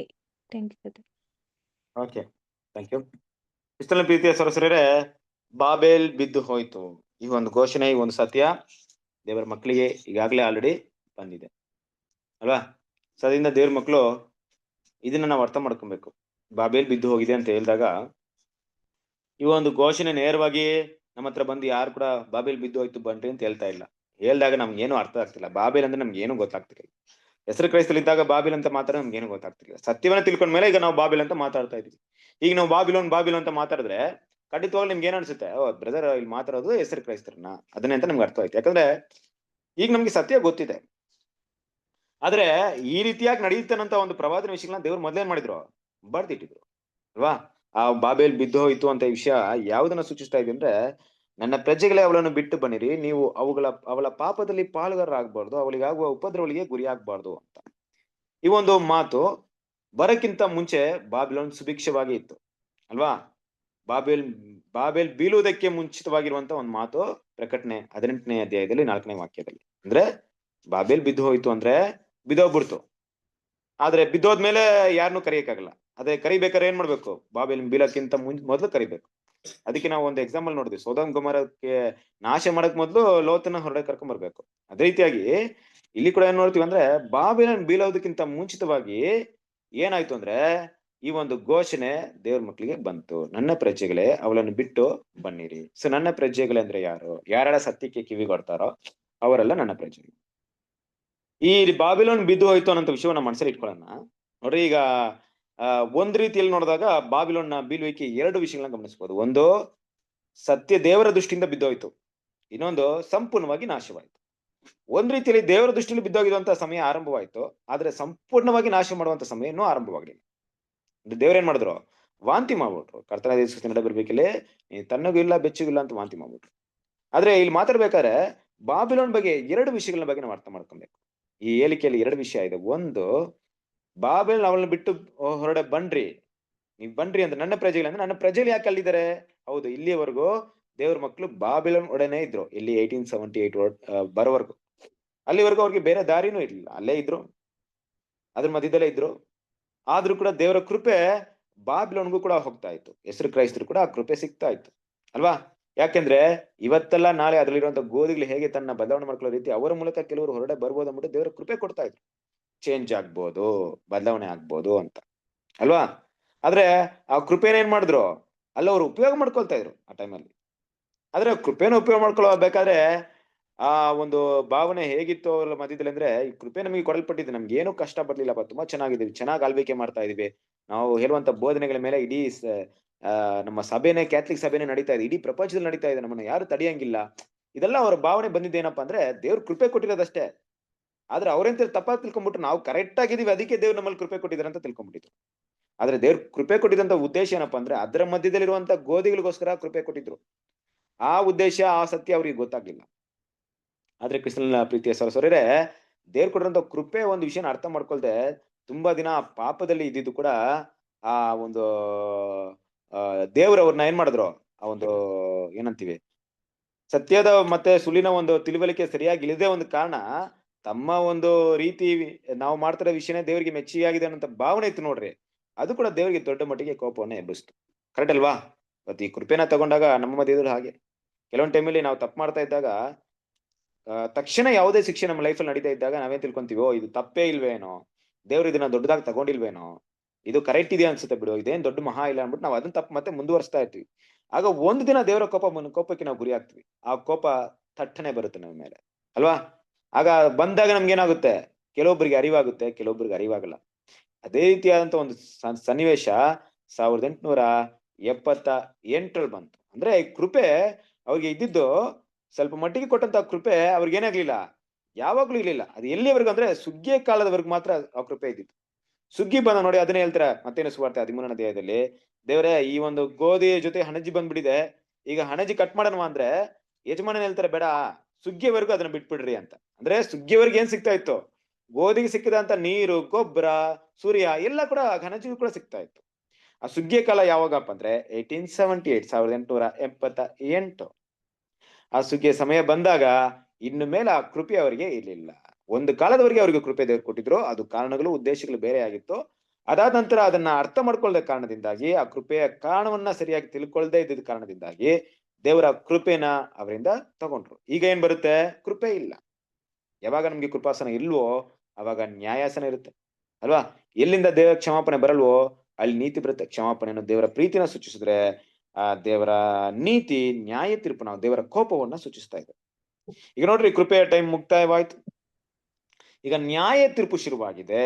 ಆ ನ್ಯಾಯ ತೀರ್ಪು ಹೇಳ್ತಾ ಇದೆ, ಅವಳ ಪಾಪಗಳಲ್ಲಿ ಪಾಲುಗಾರರಾಗಬಾರದು. ನೋಡ್ರಿ, ಆ ಪಾಪಕ್ಕೆ ಈಗ ಜಡ್ಜ್ಮೆಂಟ್ ಶುರುವಾಗ್ತಿದೆ. ಅವರನ್ನ ಆಕೆನ ದೇವರು ನಾಶ ಮಾಡಕ್ಕೆ ಪ್ಲಾನ್ ಮಾಡ್ತಾ ಇದ್ರೆ, ನೀವು ಇರ್ತೀರಿ ಅಂದ್ರೆ ನಿಮ್ಮನ್ನು ನಾಶ ಮಾಡ್ತಾರೆ. ಚಾಯ್ಸ್ ನಿಮ್ದು. ಹೊರಡೆ ಬರಂಗಿದ್ರೆ ಬನ್ರಿ, ಇಲ್ಲ ಅವಳ ಜೊತೆಗೆ ಸಾಯಂಗಿದ್ರು ಸಾಯಿರಿ, ಯಾವ್ದು ಬೇಕಾದ್ರೆ ಮಾರ್ರಿ, ಆದ್ರೆ ಅವಳಿಗಂತೂ ಸಾವು ಕ್ಷಣಗಣಗಳಲ್ಲಿ ಇದೆ. ದೇವರ ಜಡ್ಜ್ಮೆಂಟ್ ಶುರುವಾಯ್ತು ಅಲ್ವಾ? ಸಾದಿಂದ ದೇವರ ಮಕ್ಕಳು ಏನ್ ಮಾಡಿದ್ರು ಅಂದ್ರೆ, ಈ ಒಂದು ಸಮಯದಲ್ಲಿ ನಿಜವಾದ ಒಂದು ಸತ್ಯವನ್ನ ಅರ್ಥಕೊಳ್ಬೇಕಂತ ಭಾವನೆಯಲ್ಲಿ ಇರೋರು ಆ ಒಂದು ಬಾಬಿಲೋನ ಬಿಟ್ಟು ಹೊರಡೆ ಬಂದ್ರು. ಆದ್ರೆ ಅದಕ್ಕಿಂತ ಮುಂಚೆ ಆ ಬಾಬಿಲೋನ್ ಜೊತೆಯಲ್ಲಿ ಇದ್ರು ಕೂಡ ದೇವರು ಅವ್ರನ್ನ ತಪ್ಪಾಗಿ ನೋಡ್ತಾ ಇರ್ಲಿಲ್ಲ, ಯಾರನ್ನ, ದೇವರ ಮಕ್ಕಳನ್ನ. ಆದ್ರೆ ಆ ಒಂದು ಸಮಯದ ನಂತರ 1878 ನಂತರ ಆ ಬಾಬಿಲೋನ್ ಜೊತೆಗಿದ್ರೆ ಅದ್ರ ಶಿಕ್ಷೆ ಅವರಿಗೆ ಕಟ್ಟಿಟ್ಟ ಬುತ್ತಿ. ಬಾಬಿಲೋನ್ಗೆ ಬರುವಂತ ಅದೇ ಶಿಕ್ಷೆ ಖಂಡಿತವಾಗ್ಲೂ ಬಂದೇ ಬರುತ್ತೆ ಅವರಿಗೆ. ದೇವ್ರು ಬಾಬಿಲೋನ್ನ ನಾಶ ಮಾಡ್ಬೇಕಾರೆ ಅವ್ರನ್ನು ನಾಶ ಮಾಡ್ತಾರೆ, ಅವರು ಹಣಜಿಗಳಾಗಿ ದೇವ್ರು ಪರಿಗಣಿಸ್ತಾರೆ. 1878 ಈಚೆಗೆ ದೇವರು ಅಲ್ಲಿಂದ ಹೊರಡೆ ಬರೋಕೆ ಕರೆಯನ್ನ ಕೊಡ್ತಾ ಇದ್ದಾರೆ. ಇವಾಗ ನಿಮ್ ಪ್ರಶ್ನೆ ಬರ್ಬೋದು ಒಂದ್ ರೀತಿಲಿ ಈ ರೀತಿ, ಬ್ರದರ್ ಈಗ ಒಂದು ಬಾಬಿಲೋನ್ ಹೆಸರು ಕೈಸ್ತಲ್ಲಿ ಇದಾರೆ, ಅಲ್ಲಿ ಎಷ್ಟೋ ಜನ ಇದ್ರು, ಒಳ್ಳೆ ಗೋಧಿಗಳಿರ್ಬೋದು, ಒಳ್ಳೆ ಗೋಧಿಗಳಿದ್ದಾರೆ, ಆದ್ರೆ ಇನ್ನೂ ಅವ್ರಿಗೆ ಸತ್ಯನೇ ಹೋಗಿಲ್ಲ. ಸತ್ಯ ಹೋಗಿಲ್ಲ ಅಂದ್ರೆ ಅವ್ರು ಹೆಂಗೆ ಹೊರಗಡೆ ಬರ್ತಾರೆ ಅಂತ ಪ್ರಶ್ನೆಗಳು ಬರ್ಬೋದು. ಖಂಡಿತವಾಗ್ಲೂ ನಿಮ್ಮ ಪ್ರಶ್ನೆ, ಕೆಲವೊಂದ್ ವೇಳೆ ನಿಮ್ಗೆ ಈ ತರ ಪ್ರಶ್ನೆ ಬಂದಿದ್ರೆ ತುಂಬಾ ಒಳ್ಳೇದು. ಆದ್ರೆ ಕ್ರಿಸ್ತನ ಪ್ರೀತಿಯ ಸರಸರಿರೇ, ಒಂದು ವಿಚಾರನ ಅರ್ಥ ಮಾಡ್ಕೊಳ್ಳಿ, ನಿಜವಾಗ್ಲೂ ಗೋಧಿಗಳಿದ್ದ ಪಕ್ಷದಲ್ಲಿ ದೇವರು ಮೂಲೆ ಮೂಲೆಗೆ ಹುಡ್ಕೊಂಡು ಹೋಗಿ ಸತ್ಯವನ್ನ ಹೋಗಿ ಕೊಡ್ತಾರೆ. ಅದಂತೂ ನಿಜ ಅಲ್ವಾ? ಸತ್ಯವನ್ನ ನಿಮ್ಮ ಬಳಿಗೆ ತಲುಪ್ಸಕ್ಕೆ ನಿಜವಾಗ್ಲೂ ಗೋಧಿಗಳನ್ನ ದೇವ್ರು ಎಲ್ಲಾದ್ರೂ ನೋಡಿದ್ಯಾ ಆದ್ರೆ ಹೇಗೆ ಬೇಕಾದ ತಾವು ಸತ್ಯವನ್ನ ತಲುಪಿಸ್ತಾರೆ ಅವ್ರಿಗೆ. ನೀವು ಹೋಗಿಲ್ಲ ಅಂತ ತಿಳ್ಕೊಳಕ್ ಹೋಗ್ಬೇಡ್ರಿ, ಹೋಗುತ್ತೆ. ಇನ್ನು ಕೆಲವೊಂದು ಕ್ಷಣದಲ್ಲಿ ದೇವ್ರು ಕೃಪೆ ಇಟ್ಟಿದ್ದಾರೆ ಅಂದ್ರೆ ಈ ಬಾಬಿಲೋನಲ್ಲಿ ಕೆಲವೊಂದು ಗೋಧಿಗಳು ಸತ್ಯವನ್ನ ತಿಳ್ಕೊಳ್ಳುವಂತ ಪಕ್ವತೆಗೆ ಇನ್ನೂ ಬರಿಲ್ಲ. ಈ ಒಂದು ವರ್ಷ ಬಿಟ್ಟು ಮುಂದಿನ ವರ್ಷ ಸುಗ್ಗಿಯಲ್ಲಿ ಯಾರೋ ಒಂದು ಹಾರ್ವೆಸ್ಟ್ ಮಾಡಿ ಪಾಂಪ್ಲೆಟ್ ಕೊಟ್ಟು ಸತ್ಯವನ್ನೆಲ್ಲಿ ಅಲ್ಲಿಂದ ಕರ್ಕೊಂಡ್ ಬರ್ತಾರೆ. ಇದು ಕೂಡ ಕೆಲಸ ನಡೀತಾ ಇದೆ. ಇದು ದೇವರು ಸಮಯಕ್ಕೆ ಇಟ್ಟಿದ್ದಾರೆ. ನೋಡಿ, ನಿಮಗೆ ಇವತ್ತು ಸತ್ಯ ತಿಳ್ಕೊಳ್ಳುವಂತ ಅವಕಾಶ ಇವಾಗ ಅಲ್ವಾ? ಈಗಲೇ ನೀವು ಗೋಧಿಗಳಾಗುವಂತ ಗುಣಗಳನ್ನ ಹೊಂದ್ಕೊಂಡಿದ್ದೀರ, ನಮ್ಗೆ ಕೊಟ್ಟಿದ್ದಾರೆ, ಕರೆಕ್ಟ್, ನಮ್ಮೆಲ್ಲರೂ ಕೊಟ್ಟಿದ್ದಾರೆ. ನಮ್ಮ ಸಮಯ ಇದಿತ್ತು. ಇನ್ನು ಕೆಲವರು ಗೋಧಿಗಳಾಗುವಂತ ಸಮಯ ಇನ್ನೂ ಅನಂತರ ಇರ್ಬೋದು, ಸ್ವಲ್ಪ ದೇವ್ರ ಕೃಪೆನ ಕೊಟ್ಟಿದ್ದಾರೆ. ಹಾಗಾಗಿ ಆ ಗೋಧಿಗಳನ್ನೆಲ್ಲ ಸಪ್ರೇಟ್ ಮಾಡಿ ಗೋಧಿಗಳನ್ನ ಸಂಪೂರ್ಣವಾಗಿ ಮುಗಿಸೋವರೆಗೂ ದೇವ್ರ ಏನ್ ಮಾಡಲ್ಲ, ಈ ಹಣಜಿನ ಸಂಪೂರ್ಣವಾಗಿ ನಾಶ ಮಾಡಲ್ಲ. ಅಲ್ಲಿವರೆಗೆ ಏನ್ ಮಾಡ್ತಾರೆ, ದೇವ್ರ ಕೃಪೆನ ಕೊಡ್ತಾರೆ. ಅಲ್ಲಿವರೆಗೂ ದೇವ್ರು ಬರುವಂತ ಒಂದ್ ಮಾತೇನಪ್ಪ ಅಂದ್ರೆ, ಆಕೆಯನ್ನ ಬಿಟ್ಟು ಹೊರಡೆ ಬನ್ರಿ. ಆದ್ರೆ ಬಾಬಿಲೋನ್ ನಿರಾಕರಣೆ ನಂತರದಲ್ಲಿ ಅಥವಾ ಕೃಪೆಯಿಂದ ಬಿದ್ದುವ ನಂತರದಲ್ಲಿ ಅವರಿಗೆ ನನ್ನ ಜನನೇ ಬಾಬಿಲನ್ನು ಬಿಟ್ಟು ಬನ್ನಿರಿ ಎಂಬ ಕರೆ ಬರುತ್ತದೆ ಅಲ್ವಾ. ಆ ಕೃಪೆನ ಅವ್ರು ಅಲ್ಲಗಲದ್ರಿಂದ ಆ ಕರೆ ದೇವ್ರ ಮಕ್ಳಿಗೆ ಇವತ್ತು ಕೇಳಿಸ್ತಾ ಇದೆ ಹೊರತು ಆ ಹಣಜಿಗೆ ಕೇಳಿಸ್ತಾ ಇಲ್ಲ. ಈ ಮಾತು ಯಾರು ಕೇಳಿಸ್ತಾ ಇರೋದು? ಬಾಬೆಲ್ ಬಿದ್ದಿತು ನನ್ನ ಪ್ರಜೆಗಳೇ ಅಂತ ಮಾತು ಅಲ್ಲಿರುವಂತ ಗೋಧಿ ವರ್ಗದವರಿಗೆ ಮಾತ್ರ ಕಿವಿ ಕೇಳಿಸ್ತಾ ಇದೆ. ಅದ್ ಪಕ್ಕದಲ್ಲಿ ಹಣಜಿ ನಿಂತ್ಕೊಂಡ್ರು ಅವ್ರಿಗೆ ಕೇಳ್ಸಲ್ಲ ಅಲ್ವಾ. ಇವತ್ತು ದೇವ್ರ ಮಕ್ಳು ನಮ್ಗೆ ದೇವ್ರ ಮಕ್ಳಾದ ನಮ್ಗೆ ದೇವರ ಕಿವಿನ ಕೊಟ್ಟಿದ್ದಾರೆ. ದೇವರ ಶಬ್ದ ಈ ಕೂಗಿತಲ್ಲ, ಪ್ರಕಟಣೆ 18ನೇ ಅಧ್ಯಾಯ 4ನೇ ವಾಕ್ಯ, ಈ ಶಬ್ದದ ಕೂಗು ನಮ್ಮ ಕಿವಿಗೆ ಕೇಳಿಸುವಂತ ಒಂದು ಕೃಪೆ ಕೊಟ್ಟಿದ್ದಾರೆ. ಕೃಪೆ ಕೊಟ್ಟಿದ್ದಕ್ಕೆ ನಾವೇನಾಗಿದೀವಿ? ಆಕೆಯನ್ನು ಬಿಟ್ಟು ಬಂದಿದೀವಾ? ಯೋಚನೆ ಮಾಡ್ರಿ, ಬಂದ್ಬಿಟ್ಟಿದೀವಿ. ಹೆಂಗ್ ಬಂದಿದೀವಿ? ದೇವರ ಈ ಕರೆ, ಈ ಮಾತು ಹೇಳಿದ್ರು ನಮ್ಗೆ. ಎಲ್ಲಿ ಹೇಳಿದ್ರು ಅಂತಲ್ಲ, ಸತ್ಯದ ಮೂಲಕನೇ ಹೇಳಿದ್ರು. ಸತ್ಯನೇ ಆ ಮಾತು. ಈ ಮಾತು ಸತ್ಯನೇ. ಹೌದು ದೇವರೇ, ಇದೇ ಸತ್ಯ ಅಂತ ನಾವು ಹೊರಡೆ ಬಂದ್ವಿ. ಅದೇ ಗೋಧಿಯ ವರ್ಗ. ಹಾಗಾಗಿ ಇನ್ನು ಬರುವಂತ ಸಮಯದಲ್ಲಿ ಗೋಧಿ ಮತ್ತೆ ಹಣಜಿಗಳ ಒಂದು ದೇವ್ರು ಯಾವ ರೀತಿ ಅದನ್ನ ಇನ್ನೂ ಸಪರೇಷನ್ ಮಾಡಿ ಮುಂದೆ ಬರುವಂತವ್ರಿಗಿರುವಂತ ಆ ಒಂದು ನ್ಯಾಯ ತೀರ್ಪು ಎಷ್ಟರ ಮಟ್ಟಿಗಿದೆ. ಅದು ಮಾತ್ರವಲ್ಲ, ಅವರಲ್ಲಿರುವಂತ ಇಲ್ಲಿವರೆಗೂ ಮಾಡಿದಂತ ಅನ್ಯ ಯಾವ ವಿಷಯಕ್ಕೆ ದೇವ್ರು ನ್ಯಾಯ ತೀರ್ಪು ಕೊಡ್ತಾ ಇದಾರೆ? ಏನಕ್ಕೆ ದೇವ್ರ ಜಜ್ಮೆಂಟ್ ಕೊಡ್ಬೇಕು? ಏನ್ ತಪ್ಪು ಮಾಡಿದ್ರು? ಏನು ಅಷ್ಟು ದೊಡ್ಡ ತಪ್ಪನ್ನ ಮಾಡಿದರೆ ಆ ಒಂದು ಹಣಜಿ ವರ್ಗದವರು, ಹೆಸರು ಕ್ರೈಸ್ತರೋ ಇಲ್ಲ ಬಾಬಿಲೋನ್ ಸಿಸ್ಟಮ್, ದೇವರ ಕೋಪಕ್ಕೆ ಗುರಿಯಾಗೋದಕ್ಕೆ ಅವ್ರು ಮಾಡಿದಂತ ದೊಡ್ಡ ತಪ್ಪುಗಳೇನು? ಯಾಕೆ ದೇವ್ರ ಕೋಪವನ್ನು ಅವ್ರ ಮೇಲೆ ಮಾಡ್ಕೊಳ್ತಾರ ಅಂತ ವಿಷಯವನ್ನು ಕೂಡ ಬರುವಂತ ದಿನಗಳಲ್ಲಿ ಕೂಡ ಹೆಚ್ಚಾಗಿ ನೋಡೋಣ. ದೇವ್ರ ಈ ಪಾಠವನ್ನ ಆಶೀರ್ವದಿಸಲಿ. ಬಿಸಿಲು ಬಿದ್ದೆ ಸರಸರ ಯಾರಾದ್ರೂ ಏನಾದ್ರು ಇದ್ರ ಬಗ್ಗೆ ಹೇಳಂಗಿದ್ರೆ ನೀವು ಮಾತಾಡ್ಬಹುದು.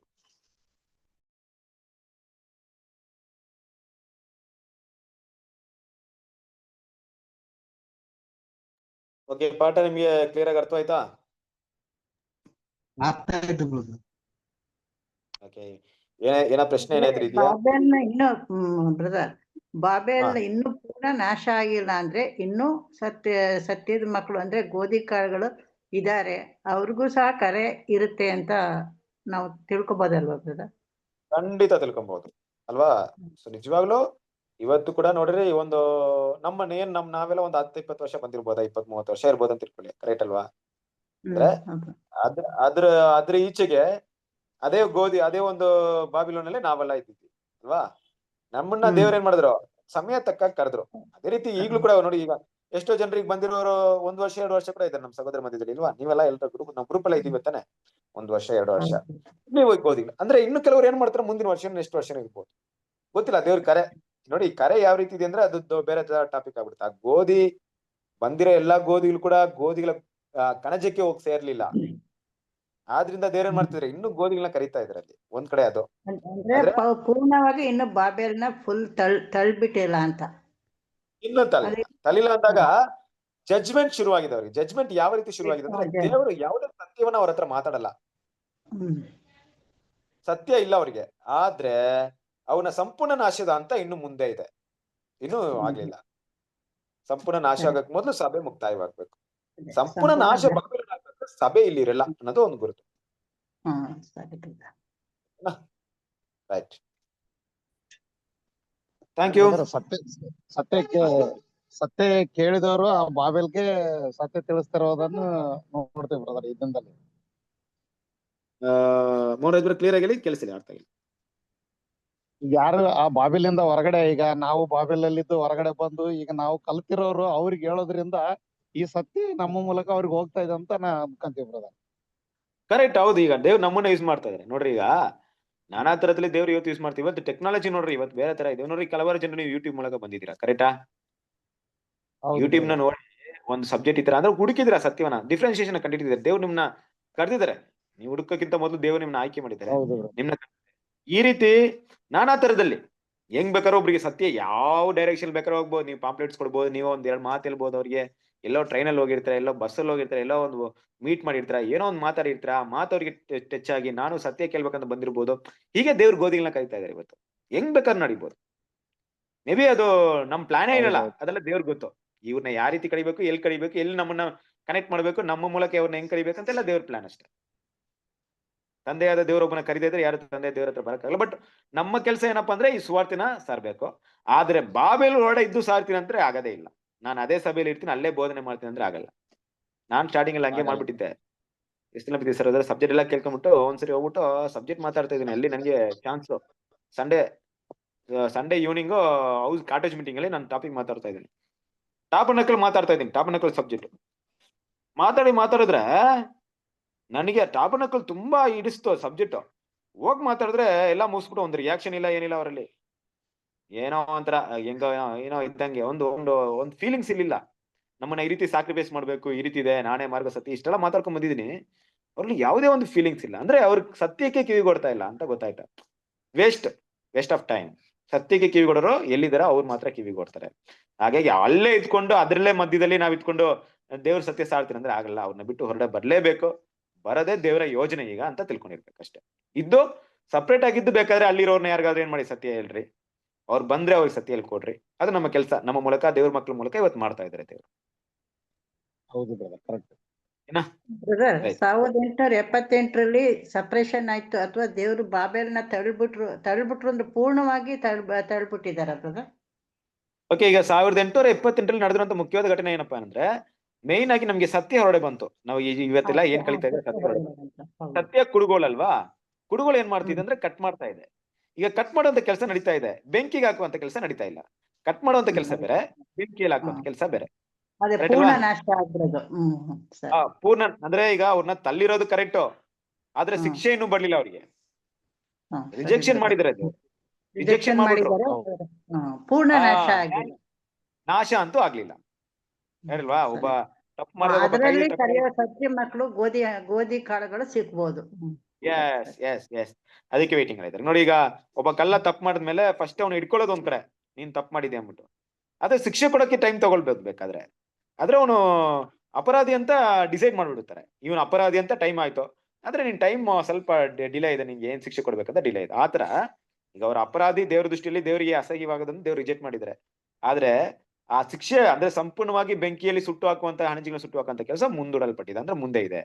ಬೇಸ್ಡ್ ಆನ್ ದಿಸ್ ಇವತ್ ನಾವು ಓದಿದ್ವಲ್ಲ, ಗೋಧಿಗಳನ್ನ ಸಪರೇಟ್ ಮಾಡ್ಬೇಕು, ಗೋಧಿಗಳನ್ನ ಹಣಜಿಯಲ್ಲಿ ಕಣಜವನ್ನು ಸೇರಿಸಬೇಕು, ದೇವ್ರ ಮಕ್ಕಳನ್ನ ಫಸ್ಟ್ ಇದೆಲ್ಲ ಕೆಲಸ ನಡೆಯೋದಕ್ಕೋಸ್ಕರ ಅವ್ರನ್ನ ಡಿಲೇ ಆಗ್ತಿದೆ ಅಷ್ಟೇ. ಸರಿ ಬ್ರದರ್, ಅದೇ ಕೃಪೆ ತೋರಿಸಿ ಅವ್ರ ಸಭೆಯಾಗಿ ಆಯ್ಕೆನೂ ಬೇಕಾದ್ರೆ ಅವ್ರು ಪಡ್ಕೋಬಹುದು. ಖಂಡಿತ. ಈಗ ಬಾಬಿಲೋನಲ್ಲಿ ನೀವು ಯಾರಿಗಾದ್ರು ಸತ್ಯಲ್ಲಿ ಅವ್ರು ಕೇಳಿ ಬರ್ತೀರ ಅಂದ್ರೆ ಅವ್ರ ಗೋಧಿಗಳೇ. ಸರಿ ಬ್ರದರ್, ಥ್ಯಾಂಕ್ ಯು ಬ್ರದರ್. ಅರ್ಥ ಆಯ್ತಾ? ಈ ಬಾಬಿಲೋನ್ ಒಂದು ಸಭೆ ಇದೆ, ಎಲ್ಲೋ ಒಂದ್ ಕಡೆ 100 ಜನ ಕೂರ್ತಾ ಇದ್ರೆ, ಅಲ್ಲಿ ನೀವು ಸತ್ಯ ಹೇಳಿದಾಗ ಅಲ್ಲಿರುವಂತ ವಿಶ್ವಾಸಿಗಳು ಯಾರು ಬರ್ಲಿಲ್ಲ, ಪಾಸ್ಟ್ ಕೂಡ ಬಂದ್ಬಿಡ್ಬೋದು, ಅವ್ರು ಗೋಧಿನೇ. ಹೆಂಗಂತ ನಾವ್ ಹೇಳಕ್ಕಾಗಲ್ಲ. ಇಲ್ಲ ಅದ್ರಲ್ಲಿ 10 ಜನ ಬರ್ಬೋದು, ಅವ್ರು ಗೋಧಿಗಳೇ. ಇನ್ನೂ ಗೋಧಿಗಳ ವಿಷಯಗಳು ನಡೀತಾ ಇದೆ, ನಮ್ಗೆ ಗೊತ್ತಿಲ್ಲ. ಬರ್ತಾರೋ ಬರಲ್ವಾ ನಮ್ಗೆ ಗೊತ್ತೇ ಇಲ್ಲ. ಸ್ಟಡಿ ಮಾಡಿ ಬರ್ಬೇಕಾ ಬ್ರದರ್? ಬೇಸಿಕ್ ಇಂದಾನು ಸ್ಟಡಿ ಮಾಡಿ ತಿಳ್ಕೊಂಡು ನಂತರ ಗೋಧಿ ಕಾಳುಗಳಾಗ್ಬೇಕಾ? ಅಮ್ಮ, ಅದು ಅವರವರ ಒಂದು ಜ್ಞಾನ ಮತ್ತೆ ತಿಳುವಳಿಕೆ ಮಟ್ಟಿಗೆ ಇದೆ. ಏನಪ್ಪಾ ಅಂದ್ರೆ, ಒಬ್ರು ಅದ್ರ ತೀವ್ರಗತಿಯಲ್ಲಿ ಅರ್ಥ ಮಾಡ್ಕೊಳ್ತಾರೆ, ಕೆಲವರು ಮಂದಗತಿಯಲ್ಲಿ ಅರ್ಥ ಮಾಡ್ಕೊಳ್ತಾರೆ. ಅವ್ರಿಗೆ ಕೊಡುವಂತ ಕೃಪೆ ಮೇಲಿದೆ. ಈಗ ನಾವು ಒಬ್ರಿಗೆ ಏನ್ ಮಾಡ್ತೀವಿ, ತುಂಬಾ ಶಾರ್ಟ್ ಆಗಿ ಹೇಳ್ಕೊಟ್ಬಿಟ್ರು ಅವ್ರಿಗೆ ಅರ್ಥ ಆಗಲ್ಲ, ಕೆಲವೊಬ್ಬರಿಗೆ ತುಂಬಾ ಡೀಪ್ ಆಗಿ ಹೇಳಿದ್ರು ಅರ್ಥವಾಗಲ್ಲ. ಅದ್ರ ಮೇಲೆ ಇರುತ್ತೆ, ಅವರ ತಿಳುವಳಿಕೆ ಮೇಲೆ, ಅವರ ಗ್ರಹಿಸಿಕೊಳ್ಳುವ ಮೇಲೆ ಇರುತ್ತೆ. ನಾವ್ ಹೇಗ್ ತಿಳ್ಕೊಳ್ತೀವಿ ದೇವ್ರ ಕಡೆಗೆ, ಅದ್ರ ಮೇಲೆ. ಕೆಲವರಿಗೆ 52 ಬೇಸಿಕ್ ಕ್ಲಾಸ್ ತಗೊಂಡ್ರು ಏನೋ ಅರ್ಥ ಆಗಲ್ಲ, ಕೆಲವರಿಗೆ 2-3 ಕ್ಲಾಸ್ ತಗೊಂಡ್ಬಿಟ್ರು ಕ್ಲಿಯರ್ ಆಗಿ ಅರ್ಥ ಆಗುತ್ತೋ, ಕರೆಕ್ಟ್ ನೀವ್ ಹೇಳಿದ ಪ್ರಕಾರ ಅವ್ರು ಸುಳ್ಳು ಸಭೆ ಆಂಟಿ ಕೇಸ್ ಗೊತ್ತಾಯ್ತು ಅಂತ ಅನ್ಕೊಂತಾರೆ. ಹೆಂಗಿದ್ರು ಹಂಗೆ ಅವರ ತಿಳುವಳಿಕೆ ಮೇಲೆ, ಅವರ ಜ್ಞಾನದ ಮೇಲೆ ಇರುತ್ತೆ. ಕರೆಕ್ಟ್ ಅಲ್ವಾ? ಆದ್ರೆ ನೋಡಿ, ಕೆಲವೊಂದು ಟೈಮಲ್ಲಿ ಏನಪ್ಪಾ ಅಂದ್ರೆ, ಒಂದು ವ್ಯಕ್ತಿ ಗೋಧಿ ಅಂತ ದೇವ್ರು ಡಿಸೈಡ್ ಮಾಡಿದ್ಮೇಲೆ ಅವನಿಗೆ ಇಷ್ಟ್ರ ಮಟ್ಟಿಗೆ ಸತ್ಯ ಹೇಳಿದ್ರೇನೆ ಇದನ್ನ ಅರ್ಥ ಮಾಡ್ಕೊಳ್ತಾನೆ ಅಂದ್ರೆ, ದೇವ್ರು ಅಲ್ಲಿಗೂ ಕೃಪೆ ಕೊಡ್ತಾರೆ, ಟೈಮ್ ಕೊಡ್ತಾರೆ. 50 ಕ್ಲಾಸ್ ಕೇಳಿಸಿದ್ರೆ, ಇಲ್ಲ 2-3 ವರ್ಷ ಪಾಠ ತೆಗೆದ್ರೇನೆ ಅವ್ರಿಗೆ ಅರ್ಥವಾಗುತ್ತೆ ಅಂದ್ರೆ, ಅಲ್ಲೂ ದೇವ್ರು ಕೃಪೆ ಕೊಡ್ತಾರೆ. ಕೆಲವರಿಗೆ ಇವ್ರಿಗೆ ಇಷ್ಟ ಬೇಕಾಗಿಲ್ಲ, ಅದು ಸ್ಥಿರವಾಗಿ ನಿಂತ್ಕೋಬಹುದು. ಎಲ್ಲ ಬೇಸಿಕ್ ಇಂದ ತಿಳ್ಕೊಂಡ್ರೆ ಪೂರ್ಣವಾಗಿ ಅವ್ರು ನಿಂತ್ಕೊಳ್ಳೋದಕ್ಕೆ ಸ್ವಲ್ಪ ಶಕ್ತಿನೂ ಬರುತ್ತೆ, ಮತ್ತೆ ಜ್ಞಾನ ಸಿಗ್ಬೋದು ಅಂತ. ಕರೆಕ್ಟ್. ಆದ್ರೆ ಮುಖ್ಯವಾದಂತ ವಿಷಯ ಏನ್ ಗೊತ್ತಾ, ಇಲ್ಲಿ ನಾವು ನೋಡ್ಬೇಕಾಗಿರೋದು, ಬೇರೆಯವ್ರು ಗೋಧಿ ಹಾಕ್ತಾರೋ ಇಲ್ವೋ, ನಾವು ಗೋಧಿ ಆಗಿರೋಂತ ಸ್ಥಾನವನ್ನ ಕಳ್ಕೊಂಬಾರ್ದು. ಆ ಗೋಧಿ ಆಗಿರುವಂತ ಆ ಒಂದು ಇದನ್ನ ನಾವು ಇಟ್ಕೊಳ್ಳೋಣ, ಫಸ್ಟ್ ಇಟ್ಕೊಳ್ಳೋಣ. ನಾವು ಗೋಧಿ ಆಗಿರೋಣ, ಸುಗ್ಗಿ ಕರೆದು ಪಾಲ್ಗೊಳ್ಳೋಣ. ಬರೋರ್ನ ಗೋಧಿಯಾಗ ಆದ್ರೆ ಆಗ್ಲಿ, ಅವ್ರ ದೇವ್ರ ಕೃಪೆನ ಅನುಸರಿಸ್ಕೊಳ್ಳಿ. ಇಲ್ಲ ಯಾರು ಆಗ್ತಾರೋ ದೇವ್ರಿಗೋಸ್ಕರ ಬರ್ಲಿ ಅಷ್ಟೇ. ಆದ್ರೆ ನಾವು ಮಿಸ್ ಮಾಡ್ಕೊಳ್ಬಾರ್ದು, ಗೋಧಿಯಿಂದ ಮತ್ತೆ ಹಣಜಿ ಆಗ್ಬಾರ್ದು.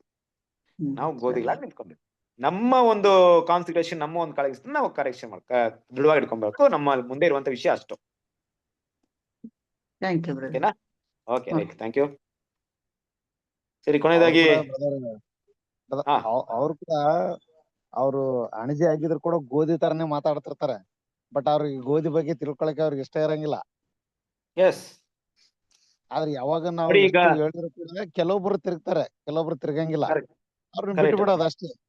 ಅಷ್ಟೇ ನೋಡಿ. ಕೆಲವೊಂದ್ ಟೈಮಲ್ಲಿ ನೀವು ಕ್ಲಾಸ್ ಎಲ್ಲ ಮಾತಾಡ್ರಿ, ನೀವು ಸೆಕೆಂಡ್ ಕಮಿಂಗ್ ಲಾಸ್ಟ್ ಸಬ್ಜೆಕ್ಟ್ ಬಾಬಿಲನ್ನ ಬಿಟ್ಟು ಹೊರಡೆ ಬಂಟ್ರಿ ಅಂತ ಎಲ್ಲಾ ಮಾತಾಡೋರ್ಗು ಕೇಳ್ತಾರೆ, ಆದ್ರೂ ಬರಲ್ಲ. ಅವಾಗ ಏನ್ ಮಾಡ್ತೀರಾ? ಏನು ಮಾಡಂಗಿಲ್ಲ. ಅದು ಹಣಜಿ ವರ್ಗನೆ, ಎಲ್ಲಾ ಗೊತ್ತಿದ್ದು ಮಾಡಲ್ಲ. ಏನು ಇಲ್ಲ. ಸತ್ಯ ಗೊತ್ತಾಗಿರೋದು ತಿಳ್ಕೊಳ್ಳೋದು ಒಂದ್ ಕಡೆ, ಹೊರಡೆ ಬರೋದು ಬೇರೆ. ಇಲ್ಲಿ ನೋಡ್ರಿ, ಸತ್ಯನ ಬಿಟ್ಟು ಹೊರಡೆ ಬಂದ್ಮೇಲೆ, ಅಂದ್ರೆ ಸಾರಿ ಬಾಬಿಲೋನ್ನ ಬಿಟ್ಟು ಹೊರಡೆ ಬಂದ್ಮೇಲೆ ಗುಣಗಳನ್ನ ಬೆಳೆಸೋದಕ್ಕೆ ಎಷ್ಟು ಸಬ್ಜೆಕ್ಟ್ ನಡೀತಾ ಇದೆ, ಎಷ್ಟು ಪಾಠ ಇದೆ, ಎಷ್ಟೊಂದು ವಿಷಯ ಇದೆ. ನಮ್ನ ಕ್ಯಾರೆಕ್ಟರ್ ಡೆವಲಪ್ಮೆಂಟ್ ಕೂಡ ಟೈಮ್ ಎಷ್ಟಿದೆ. ನಾವು ಗೋಧಿಯಾಗಿ ಸಂಪೂರ್ಣವಾಗಿ ಮಾರ್ಪಡ್ಬೇಕು, ಅದಕ್ಕೂ ಕೂಡ ಎಷ್ಟು ಟೈಮ್ ಇದೆ ಅಲ್ವಾ? ನಾವು ಕಣಜಕ್ಕೆ ಹೋಗಿ ಸೇರ್ಬೇಕು, ಅದಕ್ಕೂ ಟೈಮ್, ಅದು ಬೇಕಲ್ವಾ ಪ್ರಿಪರೇಷನ್. ಅಲ್ಲಿಂದ ಬರಕ್ಕೆ ತಡವ ಮಾಡ್ತಿದ್ರೆ ಈ ಪ್ರಿಪರೇಷನ್ ಆಗದ್ ಯಾವಾಗ ಆಗತ್ತ? ಟೈಮ್ ಕೂಡ ತುಂಬಾ ಜಾಸ್ತಿ ಇಲ್ಲ, ತುಂಬಾ ಶಾರ್ಟ್ ಟೈಮ್ ಇರೋದು. ಓಕೆನಾ? ಸರಿ, ಓಕೆ. ಬೇರೆ ಯಾರಿಗಾದ್ರೂ ಏನಾದ್ರು ಇದೆಯಾ? ಸರಿ, ನಾವು ರಾತ್ರಿ ಗೀತೆನ ಹೋದನ. ಇವತ್ತಿನ ರಾತ್ರಿ ಗೀತೆನ ಓದಿ. ಅಲ್ಲ ಬ್ರದರಿ, ಹಾ, ಈಗ ಹೇಳಮ್ಮ. ಆ ಬೋಧನೆ ನಾವು ದ್ವೇಷಿಸೋದು, ಅಲ್ಲಿರೋ ಜನ ದ್ವೇಷ ಮಾಡಬಾರ್ದಲ್ಲ ತಂಗಿ? ಈಗ ದ್ವೇಷ ಅಂದ್ರೆ ನಾವು ದ್ವೇಷ ಅಂದ್ರೆ ಇಲ್ಲಿ ವಿಷಯಗಳನ್ನ ಅರ್ಥ ಮಾಡ್ಕೊಬೇಕು. ಫಸ್ಟ್ ದ್ವೇಷ ಅಂದ್ರೆ ನಾನು ಏನ್ ಹೇಳ್ತೇನೆ ಅಂದ್ರೆ, ಈ ಪಾಪ ಅವ್ರು ಎಷ್ಟೋ ಜನ ನಮ್ ಬಾಳ ಹಚ್ಕೊಂಡಿರ್ತಾರ. ಅವ್ರವ್ರ ಪಾಡಿಗೆ ಅವ್ರಿಗೆ ಇಷ್ಟ ಆದದ್ದ ಕೇಳಿ ಬಿಡೋ ಅಂತ ಕೆಲವೊಬ್ರು ಹಂಗ ಕಾಂಟ್ಯಾಕ್ಟ್ ನಲ್ಲೇ ಇರ್ತಾರ. ಹಂಗೆಲ್ಲ ನಾವು ಅವ್ರಿಗೆ ಅದ ತಿರಸ್ಕಾರ ಮಾಡಕ್ ಆಗಲ್ಲಲ್ಲ ಪಾಪ. ಕರೆಕ್ಟ್. ನೋಡಿ, ಈಗ ಏನಪ್ಪಾ ಅಂದ್ರೆ ಒಂದ್ ವಿಷಯನ ಅರ್ಥ ಮಾಡ್ಕೊಳ್ರಿ. ಈಗ ಬಾಬಿಲೋನ್ ಸಿಸ್ಟಮ್ ಅಲ್ಲಿ ಕೆಲವೊಂದು ಸ್ಟೇಜಸ್ ಅಲ್ಲಿ ತುಂಬಾ ಡೀಪ್ ಆಗಿ ಒಳಗಡೆ ಇರ್ತಾರೆ. ಇಲ್ಲಿ ನೀವು ಆಂಟಿಕ್ರೈಸ್ಟ್ ತಗೊಂಡಾಗ 666 ಅದನ್ನ ಹಣೆಯಲ್ಲಿ ಹಾಕೊಂಬಾರ್ದು, ಕೈಯಲ್ಲಿ ಹಾಕೊಂಬಾರ್ದು ಅಂತ ನಾವು ಓದಿದ್ವಿ, ಕರೆಕ್ಟಾ? ಹಣೆಯಲ್ಲಿ ಹಾಕೊಂಬಾರ್ದು ಅಂದ್ರೆ ಅವರ ಒಂದು ತಪ್ಪಾದ ಬೋಧನೆ ನಮ್ಮ ನಾಲೆಜ್ ಅಲ್ಲಿ ಇಟ್ಕೊಬಾರ್ದು. ಅವ್ರಿಗೆ ಯಾವುದೇ ರೀತಿ ನಾವು ಸಪೋರ್ಟ್ ಮಾಡ್ಬೋದು. ಅವ್ರಿಗೆ ಕ್ರಿಯೆಗೆ ಸಂಬಂಧಪಟ್ಟಂತೆ ಯಾವುದೇ ಕೆಲಸ ನಾವು ಮಾಡಂಗಿಲ್ಲ. ಅವ್ರೇನೋ ಬರ್ತಾರೆ, ನಮ್ಮ ಮಾತಾಡ್ತಾರೆ, ಯಾರೋ ಬರ್ತಾರೆ ಬಾಬಿಲೋನಿಂದ ನಿಮ್ಮ ಹತ್ರ ಮಾತಾಡ್ತಾರೆ, ಪ್ರೀತಿಯಾಗಿ ಮಾತಾಡಿದ್ರೆ ಮಾತಾಡ್ರಿ, ಒಳ್ಳೆ ವಿಷಯ ಹೇಳ್ರಿ ಅಷ್ಟೇ. ಅವರ ಸತ್ಯದ ವಿಷಯದಲ್ಲಿ ನೀವು ಯಾವುದೇ ಫೆಲೋಶಿಪ್ ನೀವು ಇಟ್ಕೊಳಂಗಿಲ್ಲ ಅಲ್ವಾ? ಅವ್ರು ಮಾಡುವಂತ ಒಂದು ಸೇವೆಗಳಿಗೆ ಯಾವುದೇ ಸಪೋರ್ಟ್ ನಾವು ಮಾಡಂಗಿಲ್ಲ. ಇದೆರಡು ಕೂಡ ದೇವ್ರಿಗೆ ಏನಾಗುತ್ತೆ? ವಿರುದ್ಧವಾಗಿರುತ್ತೆ. ಅವ್ರು ಮಾಡ್ತಾ ಇರೋದೇ ತಪ್ಪಾದ ವಿಷಯ. ಅದಕ್ಕೆ ನಾವು ಸಪೋರ್ಟ್ ಮಾಡೋದು ಕೂಡ ದೇವ್ರ ದೃಷ್ಟಿಯಲ್ಲಿ ಚೆನ್ನಾಗಿಲ್ಲ. ಅಂತ ವಿಷಯ ನಾವು ನಮ್ಮ ಕೈಯಲ್ಲಿ ಆಂಟಿಕ್ರೈಸ್ಟ್ ಸಿಸ್ಟಮ್ ಹಾಕೊಂಡಂಗೆ, ನಮ್ಮ ಹಣೆಯಲ್ಲಿ ಹಾಕೊಂಡಂಗೆ ಆಗ್ತದೆ. ಸೊ ಅವ್ರು ಮಾಡ್ಕೊಂಡು ಹೋಗ್ಲಿ, ಯಾರೋ ಮಾಡೋರು ಮಾಡ್ತಾ ಇರ್ತಾರೆ. ಆದ್ರೆ ಒಂದೇ ಸಿಂಪಲ್, ನೀವು ಬಂದವ್ರ ಹತ್ರ 2-3 ವಿಷಯ ಮಾತಾಡಿ ನೋಡ್ರಿ, ಇಲ್ಲಿ ಕ್ಲಾಸ್ ಕೇಳ್ರಿ ತುಂಬಾ ಚೆನ್ನಾಗಿದೆ ಅಂದಾಗ ಏನ್ ರೆಸ್ಪಾನ್ಸ್ ಇರುತ್ತೆ? ನಮ್ಗೆ ಅದು ಟೈಮ್ ಇಲ್ಲ, ನಮ್ಗೆ ಚೆನ್ನಾಗ್ ಗೊತ್ತು, ನಮ್ಗೆ ಹೇಳಕ್ ಬರ್ತೀರಾ ಅಂತ ಕೆಲವ್ರು ಹೇಳ್ತಾರೆ. ಕೆಲವ್ರು ಕೇಳಕ್ಕೆ ಮನಸ್ಸು ಕೊಟ್ಟು ಸಂಪೂರ್ಣವಾಗಿ ಕೇಳಕ್ಕೆ ಇಷ್ಟಪಡಲ್ಲ. ನಮ್ ಕೆಲಸ ಅಂದ್ರೆ ಈಗಿರೋ ಸುಗ್ಗಿ, ಅದನ್ನ ಅರ್ಥ ಮಾಡ್ಕೊಳ್ಳೋಣ. ಸುಗ್ಗಿ ಕೆಲಸ ಇದೆ ಇವತ್ತು. ಬಂದವ್ರಿಗೆ ದೇವ್ರ ಸತ್ಯನ ತಿಳಿಸ್ಕೊಡಂತ ಕೆಲಸ ಇದೆ. ತಿಳಿಸ್ಕೊಡೋಣ, ಕೇಳಿದ್ರೆ ಕೇಳಿ, ಕೇಳಿದ್ರೆ ಬಿಲ್ಲಿ. ಹಾಗನ್ಬಿಟ್ಟು ಅವರು ಪಾಪ ಅಂದ್ಬಿಟ್ರೆ ಏನಾಗುತ್ತೆ? ಅಲ್ಲಿ ತುಂಬಾ ಅವ್ರು ಇದಾರೆ, ಒಳ್ಳೆ ರೀತಿ ಕೆಲಸ ಮಾಡ್ತಾ ಇದಾರೆ. ಆದ್ರೆ ದೇವರ ಉದ್ದೇಶ ಬೇರೆ ಇದೆಯಲ್ಲ. ದೇವರು ಬೇರೆ ರೀತಿ ಗುಣಗಳನ್ನ ಬೆಳೆಸ್ಬೇಕಂತ ಇಷ್ಟಪಡ್ತಾರೆ ಅಲ್ವಾ? ನೋಡಿ, ನಾನಾ ತರದ ಒಂದು ಕಷ್ಟಗಳ ಮಧ್ಯದಲ್ಲಿ ನಾವು ಬೆಳಿಬೇಕಂತ ಇಷ್ಟಪಡ್ತಾರೆ. ಇದನ್ನೆಲ್ಲ, ಈ ಪಾಠ, ಈ ಕ್ಯಾರೆಕ್ಟರ್ ಡೆವಲಪ್ಮೆಂಟ್ ಪಾಠ ಅಲ್ಲಿ ಸಿಗೋದೇ ಇಲ್ಲ.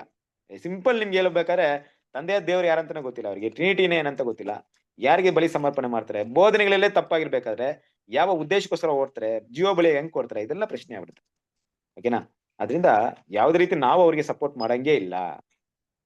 ಒಂದು ಕಾಣಿಕೆ ಕೊಡೋದಾಗ್ಲಿ, ಇಲ್ಲ ಏನೋ ಒಂದು ಸೇವೆಗೋಸ್ಕರ ನಾವು ಅವ್ರಿಗೆ ಮಾಡ್ಲಿ ಅಂತ ಪ್ರೋತ್ಸಾಹ ಮಾಡೋದಾಗ್ಲಿ, ಅದೆಲ್ಲ ಆಂಟಿಕ್ರೈಸ್ಟ್ ಸಿಸ್ಟಮ್ನ ನಮ್ಮ ಹಣೆಯಲ್ಲಿ ಹಾಕೊಂಡಂಗೆ ಆಗುತ್ತೆ. ಅದನ್ನ ಮಾಡಂಗಿಲ್ಲ ದೇವ್ರು. ಬೇಕಾದ್ರೆ ಏನೋ ಒಂದು ಹೆಲ್ಪ್ ಮಾಡ್ರಿ, ಏನೋ ಪಾಪ ಕಷ್ಟದಲ್ಲಿ ಅಂದ್ಬಿಟ್ಟು ಅವಾಗ ಏನೋ ಇದ್ ಮಾಡ್ರಿ, ಅದ್ ಬೇರೆ. ಅವರ ಸೇವೆಗಳಿಗೆ, ಅವರ ಬೋಧನೆಗಳಿಗೆ ಸಂಬಂಧಪಟ್ಟ ವಿಷಯಗಳಿಗೆ ನಾವು ಯಾವುದೇ ರೀತಿ ನಾವೇನ್ ಮಾಡಂಗಿಲ್ಲ, ಸಪೋರ್ಟ್ ಮಾಡಂಗಿಲ್ಲ. ಅದು ದೇವರ ದೃಷ್ಟಿಯಲ್ಲಿ ತಪ್ಪಾಗಿರುತ್ತೆ. ಅವು ನಮ್ಗೆ ತಿಳಿದ್ರಂಗೆ ಬ್ರದರ್, ತಪ್ಪು ಬೋಧನೆಗಳಿಗೆ ನಾವು ಸಪೋರ್ಟ್ ಮಾಡಬಾರ್ದು. ಸಪೋರ್ಟ್ ಮಾಡಿದ್ರೆ ನಾವು ಕೂಡ ಬಾಬಿಲೋನ್ ನಲ್ಲೇ ಇದ್ದಂಗೆ. ಹೌದೌದು. ಈಗ ಅಲ್ಲಿ ಬಾಬಿಲೋನ್ ಇರುವಂತ ಬ್ರದರ್ ಯಾವ್ದೋ ಕಷ್ಟದಲ್ಲಿ ಇರ್ತಾರಪ್ಪ, ನೀವ್ ನೋಡಿದ್ರ, ಏನೋ ಮಾಡ್ರಿ, ಅದೆಲ್ಲ ತಪ್ಪಂತ ಹೇಳಕ್ಕಾಗಲ್ಲ ಅಲ್ವಾ? ಅದೆಲ್ಲ ದೇವ್ರ ದೃಷ್ಟಿಯಲ್ಲಿ ಏನ್ ತಪ್ಪಿಲ್ಲ. ಏನೋ ಒಂದ್ ಮಾಡಿದಿರಾ, ಆರೋಗ್ಯದ ಏನೋ ಹೆಲ್ಪ್ ಮಾಡಿದಿರಾ, ಅದು ಬೇರೆ ವಿಷಯ. ಬಟ್ ಆ ಸಿಸ್ಟಮ್ಗೆ ನಾವು ಸೇವೆ ಮಾಡ್ತಾ ಇದೀವಿ, ನಮ್ಗೆ ಕಾಣಿಕೆ ಕೊಡ್ರಿ ಅಂತದಕ್ಕೆಲ್ಲ ಸಪೋರ್ಟ್ ಮಾಡ್ಬೇಡ್ರಿ. ಮತ್ತೆ ಅವರ ಬೋಧನೆಗಳಿಗೆ ನಾವು ಅಷ್ಟೇ ವಿಷಯ. ಅದೇ ವಾಕ್ಯಕ್ಕೆ ವಿರುದ್ಧವಾಗಿದ್ರೆ ನಾವು ಅದಕ್ಕೆ ಸಪೋರ್ಟ್ ಮಾಡಬಾರ್ದು ಅಷ್ಟೇ. ವಾಕ್ಯಕ್ಕೆ ವಿರುದ್ಧವಾಗಿ ನಾವು ಸಪೋರ್ಟ್ ಮಾಡಿದ್ರೆ ಅದು ಅಂಕೆ ನಾವು ಹಾಕೊಂಡಂಗೆ ನಮ್ಮ ಹಣೆ ಮೇಲೆ. ಹೌದೌದೌದು.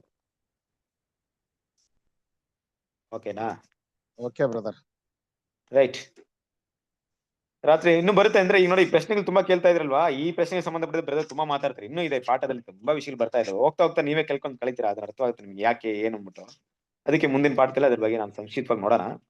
ಓಕೆನಾ? ಇವತ್ತು ನಾವು ರಾತ್ರಿ ಗೀತೆ ನಮ್ಮ ಓದಿ ಪಾಠವನ್ನು ಮುಗಿಸೋಣ. ಯಾರು ಓದ್ತೀರಾ ಸಾಂಗ್ಸ್ ಇನ್ ದ ನೈಟ್?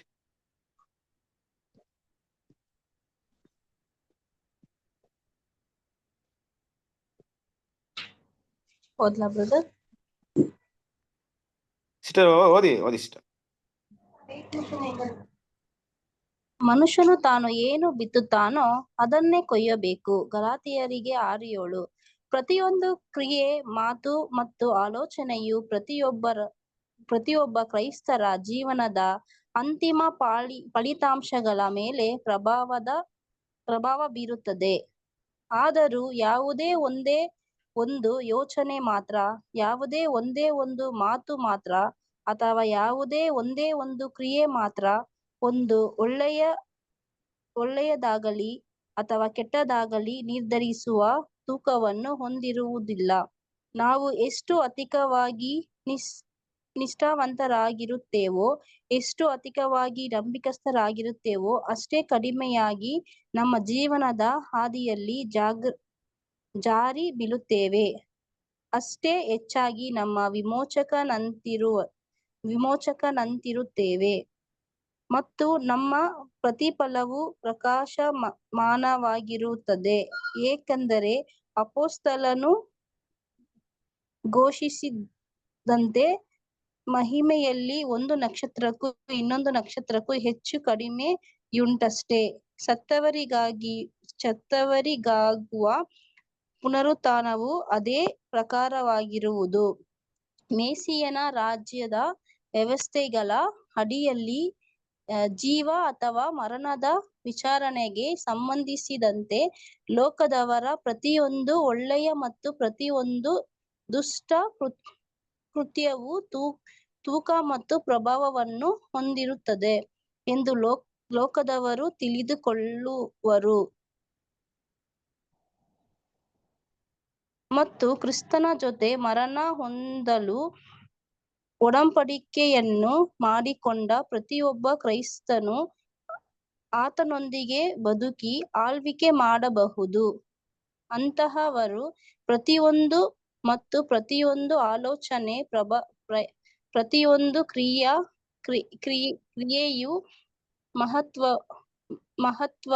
ಮಹತ್ವದ ಫಲಿತಾಂಶಗಳನ್ನು ಹೊಂದಿರುತ್ತವೆ ಎಂದು ತಿಳಿದುಕೊಳ್ಳಬೇಕು. ಆದ್ದರಿಂದ ಅಪೊಸ್ತಲನು ಹೇಳುವಂತೆ, ನಮ್ಮ ಜೀವನದಲ್ಲಿ ಜಾಗೃತೆಯಿಂದ ಬುದ್ಧಿವಂತಿಕೆಯಿಂದ ನಡೆದು ದೇವರನ್ನು ಮೆಚ್ಚಿಸುವ ವಿಷಯಗಳನ್ನು ತಿಳಿದುಕೊಳ್ಳಲು ಮತ್ತು ಅದರಂತೆ ನಡೆಯಲು ಹಾಗೂ ಅತ್ಯುನ್ನತ ಪ್ರತಿಫಲವನ್ನು ನಡೆಯಲು ಪ್ರಯತ್ನಿಸಬೇಕು. Thank you brother. Okay sister, thank you. ಇದು ಸ್ಕ್ರೀನ್ ನೋಡ್ಕೊಂಡು ಓದಿದ್ರಾ? ನನ್ನ ಸ್ಕ್ರೀನು ದೀಪಾ ಸಿಸ್ಟರ್, ಸ್ಕ್ರೀನ್ ನೋಡ್ಕೊಂಡು ಓದಿದ್ರಾ? ನನ್ನ ಹತ್ರ ಇತ್ತು ಬ್ರದರ್, October 1. ಆಯ್ತಾ? ಓಕೆ ಸರಿ, ಓಕೆ ಇಲ್ಲಿ ಸ್ವಲ್ಪ ಅಕ್ಷರ ಸ್ವಲ್ಪ ಇದಾಗಿತ್ತಲ್ಲ, ಕಷ್ಟವಾಯ್ತು ಅಂತ ತಿಳ್ಕೊಂಡೆ. ಇಲ್ಲಿ ಥ್ಯಾಂಕ್ ಯು. ಕೃಷ್ಣಲಿ ಪ್ರಿಯ ಸರಸ್ವರಿ, ನೋಡ್ರಿ, ಇವತ್ತು ನಾವು ನೋಡಿದಂತಹ ಸುಗ್ಗಿ ವಿಷಯಕ್ಕೆ ಒಂದು ರಾತ್ರಿ ಗೀತೆ ತುಂಬಾ ಸರಿಯಾಗಿದೆ. ಮನುಷ್ಯನ ಏನು ಬಿತ್ತುತ್ತಾನೋ ಅದನ್ನೇ ಕೊಯ್ತಾನೆ ಅಲ್ವಾ? ಪಾಯಿಂಟ್ ನಾನು ಚೆನ್ನಾಗಿ ಅರ್ಥ ಮಾಡ್ಕೊಂಡು 1-2-3 ಪಾಯಿಂಟ್ ಮಾತ್ರ ಹೇಳ್ಬಿಡ್ತೀನಿ, ಜಾಸ್ತಿ ಟೈಮ್ ತಗೊಳ್ಳಲ್ಲ. ಚೆನ್ನಾಗಿದೆ, ಅದಕ್ಕೋಸ್ಕರ ನೋಡಿ. ಈಗ ನಮ್ಮ ಒಂದು ಪ್ರತಿಯೊಂದು ಆಲೋಚನೆ, ಪ್ರತಿಯೊಂದು ವಿಷಯ ಕೂಡ ಇವತ್ತೇನ್ ನಾವು ಡಿಸೈಡ್ ಮಾಡ್ತೀವಿ, ಏನ್ ನಿರ್ಧಾರ ತಗೊಳ್ತೀವಿ, ಅದು ನಮ್ಮ ಎಂಡ್ನ ಅದು ಡಿಸೈಡ್ ಮಾಡುತ್ತೆ. ನಾವ್ ಎಲ್ಲಿಗೆ ತಲುಪ್ತೀವಿ ಅನ್ನೋದ್ಮೇಲೆ ಡಿಸೈಡ್ ಆಗುತ್ತೆ. ಕರೆಕ್ಟ್ ಅಲ್ವಾ? ಹಾಗಂದ್ಬಿಟ್ಟು ನಾವು ಮಾಡೋದು ಒಂದು ಚಿಕ್ಕ ಆಲೋಚನೆನೇ ಎಲ್ಲ ನಾವು ಡಿಸೈಡ್ ಮಾಡಲ್ಲ. ಒಂದು ಥಾಟ್ಸ್, ಇವತ್ತು ಯಾವ್ದೋ ಒಂದು ಆಲೋಚನೆ ಮಾಡಿದೆ, ಅದೇ ನನ್ನ ಎಂಡ್ ಡಿಸೈಡ್ ಮಾಡಲ್ಲ. ಒಂದು ಆಲೋಚನೆ ಹಿಂದೆ ಹಲವಾರು ವಿಷಯಗಳಿರುತ್ತೆ. ಯಾವುದೋ ಒಂದು ವಿಷಯ ನಾವು ಥಿಂಕ್ ಮಾಡಿದ್ರೆ ಅದ್ರಲ್ಲಿ ನಾವು ಯೋಚನೆ ಮಾಡ್ಬಿಟ್ಟು, ಇವತ್ತು ನಾನು ಏನ್ ಮಾಡ್ಬೇಕು, ಬೈಬಲ್ ಓದ್ಬೇಕು, ಇನ್ಮೇಲೆ ನಾನು ಬೈಬಲ್ ಓದ್ಬೇಕಂತ ಒಂದೇ ಒಂದು ಆಲೋಚನೆ ಇನ್ಮೇಲೆ ಬೈಬಲ್ ಓದುವಂತ ಕೆಲಸಗಳಿಂದ ಹಲವಾರು ಒಳ್ಳೆ ಕರೆಯನ್ನು ಕೂಡ ಕೊಡುತ್ತೆ. ಹಾಗೆ ಈ ಒಳ್ಳೆ ಆಲೋಚನೆಗಳು ದೇವ್ರ ಮಕ್ಕಳಿಗೆ ತುಂಬಾ ಮುಖ್ಯ.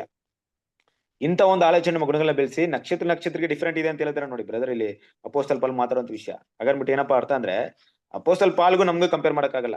ಅವರ ಗ್ಲೋರಿ ಬೇರೆ, ನಮ್ಮ ಗ್ಲೋರಿ ಬೇರೆ. ಹಾಗೆ ನಮ್ಮಲ್ಲಿ ಓಡೋರಲ್ಲೂ ಕೂಡ ಏನಾಗಿರುತ್ತೆ, ತುಂಬಾ ತ್ಯಾಗ ಮಾಡೋರು ಮತ್ತೆ ಕಡಿಮೆ ತ್ಯಾಗ ಮಾಡೋರಿಗೆ ಖಂಡಿತವಾಗ್ಲೂ ಆ ಒಂದು ಗ್ಲೋರಿಯಲ್ಲಿ ಡಿಫ್ರೆಂಟ್ ಆಗಿ ಇದ್ದೇ ಇರುತ್ತೆ.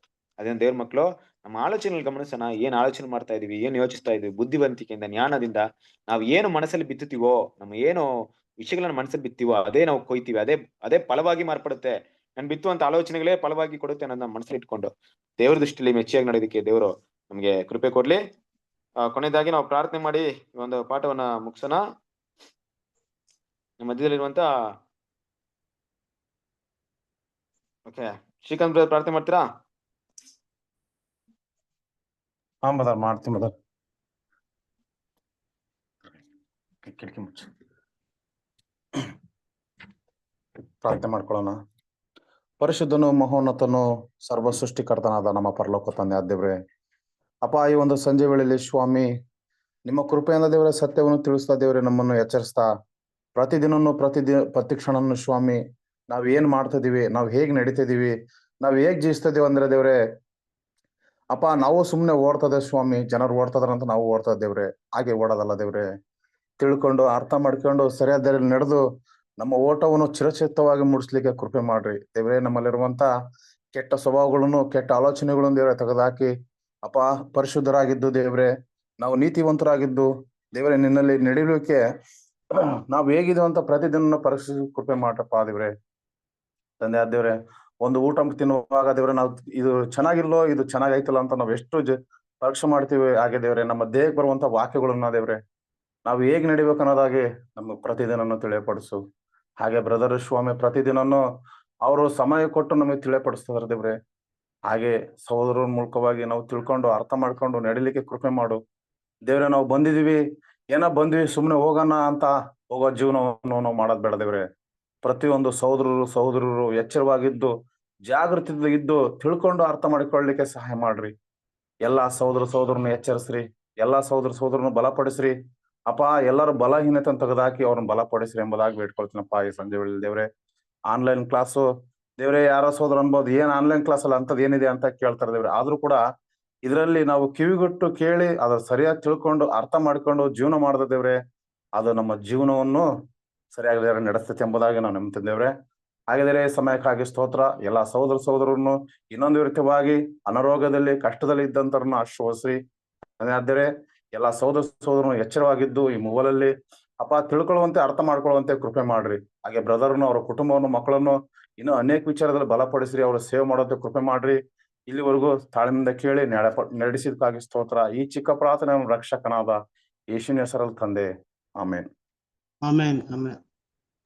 Thank you brother. Thank you brother. Thank you brother, ನಮಸ್ಕಾರ. ಎಲ್ಲರಿಗೂ ನಮಸ್ತೆ. ಎಲ್ಲರಿಗೂ ನಮಸ್ತೆ.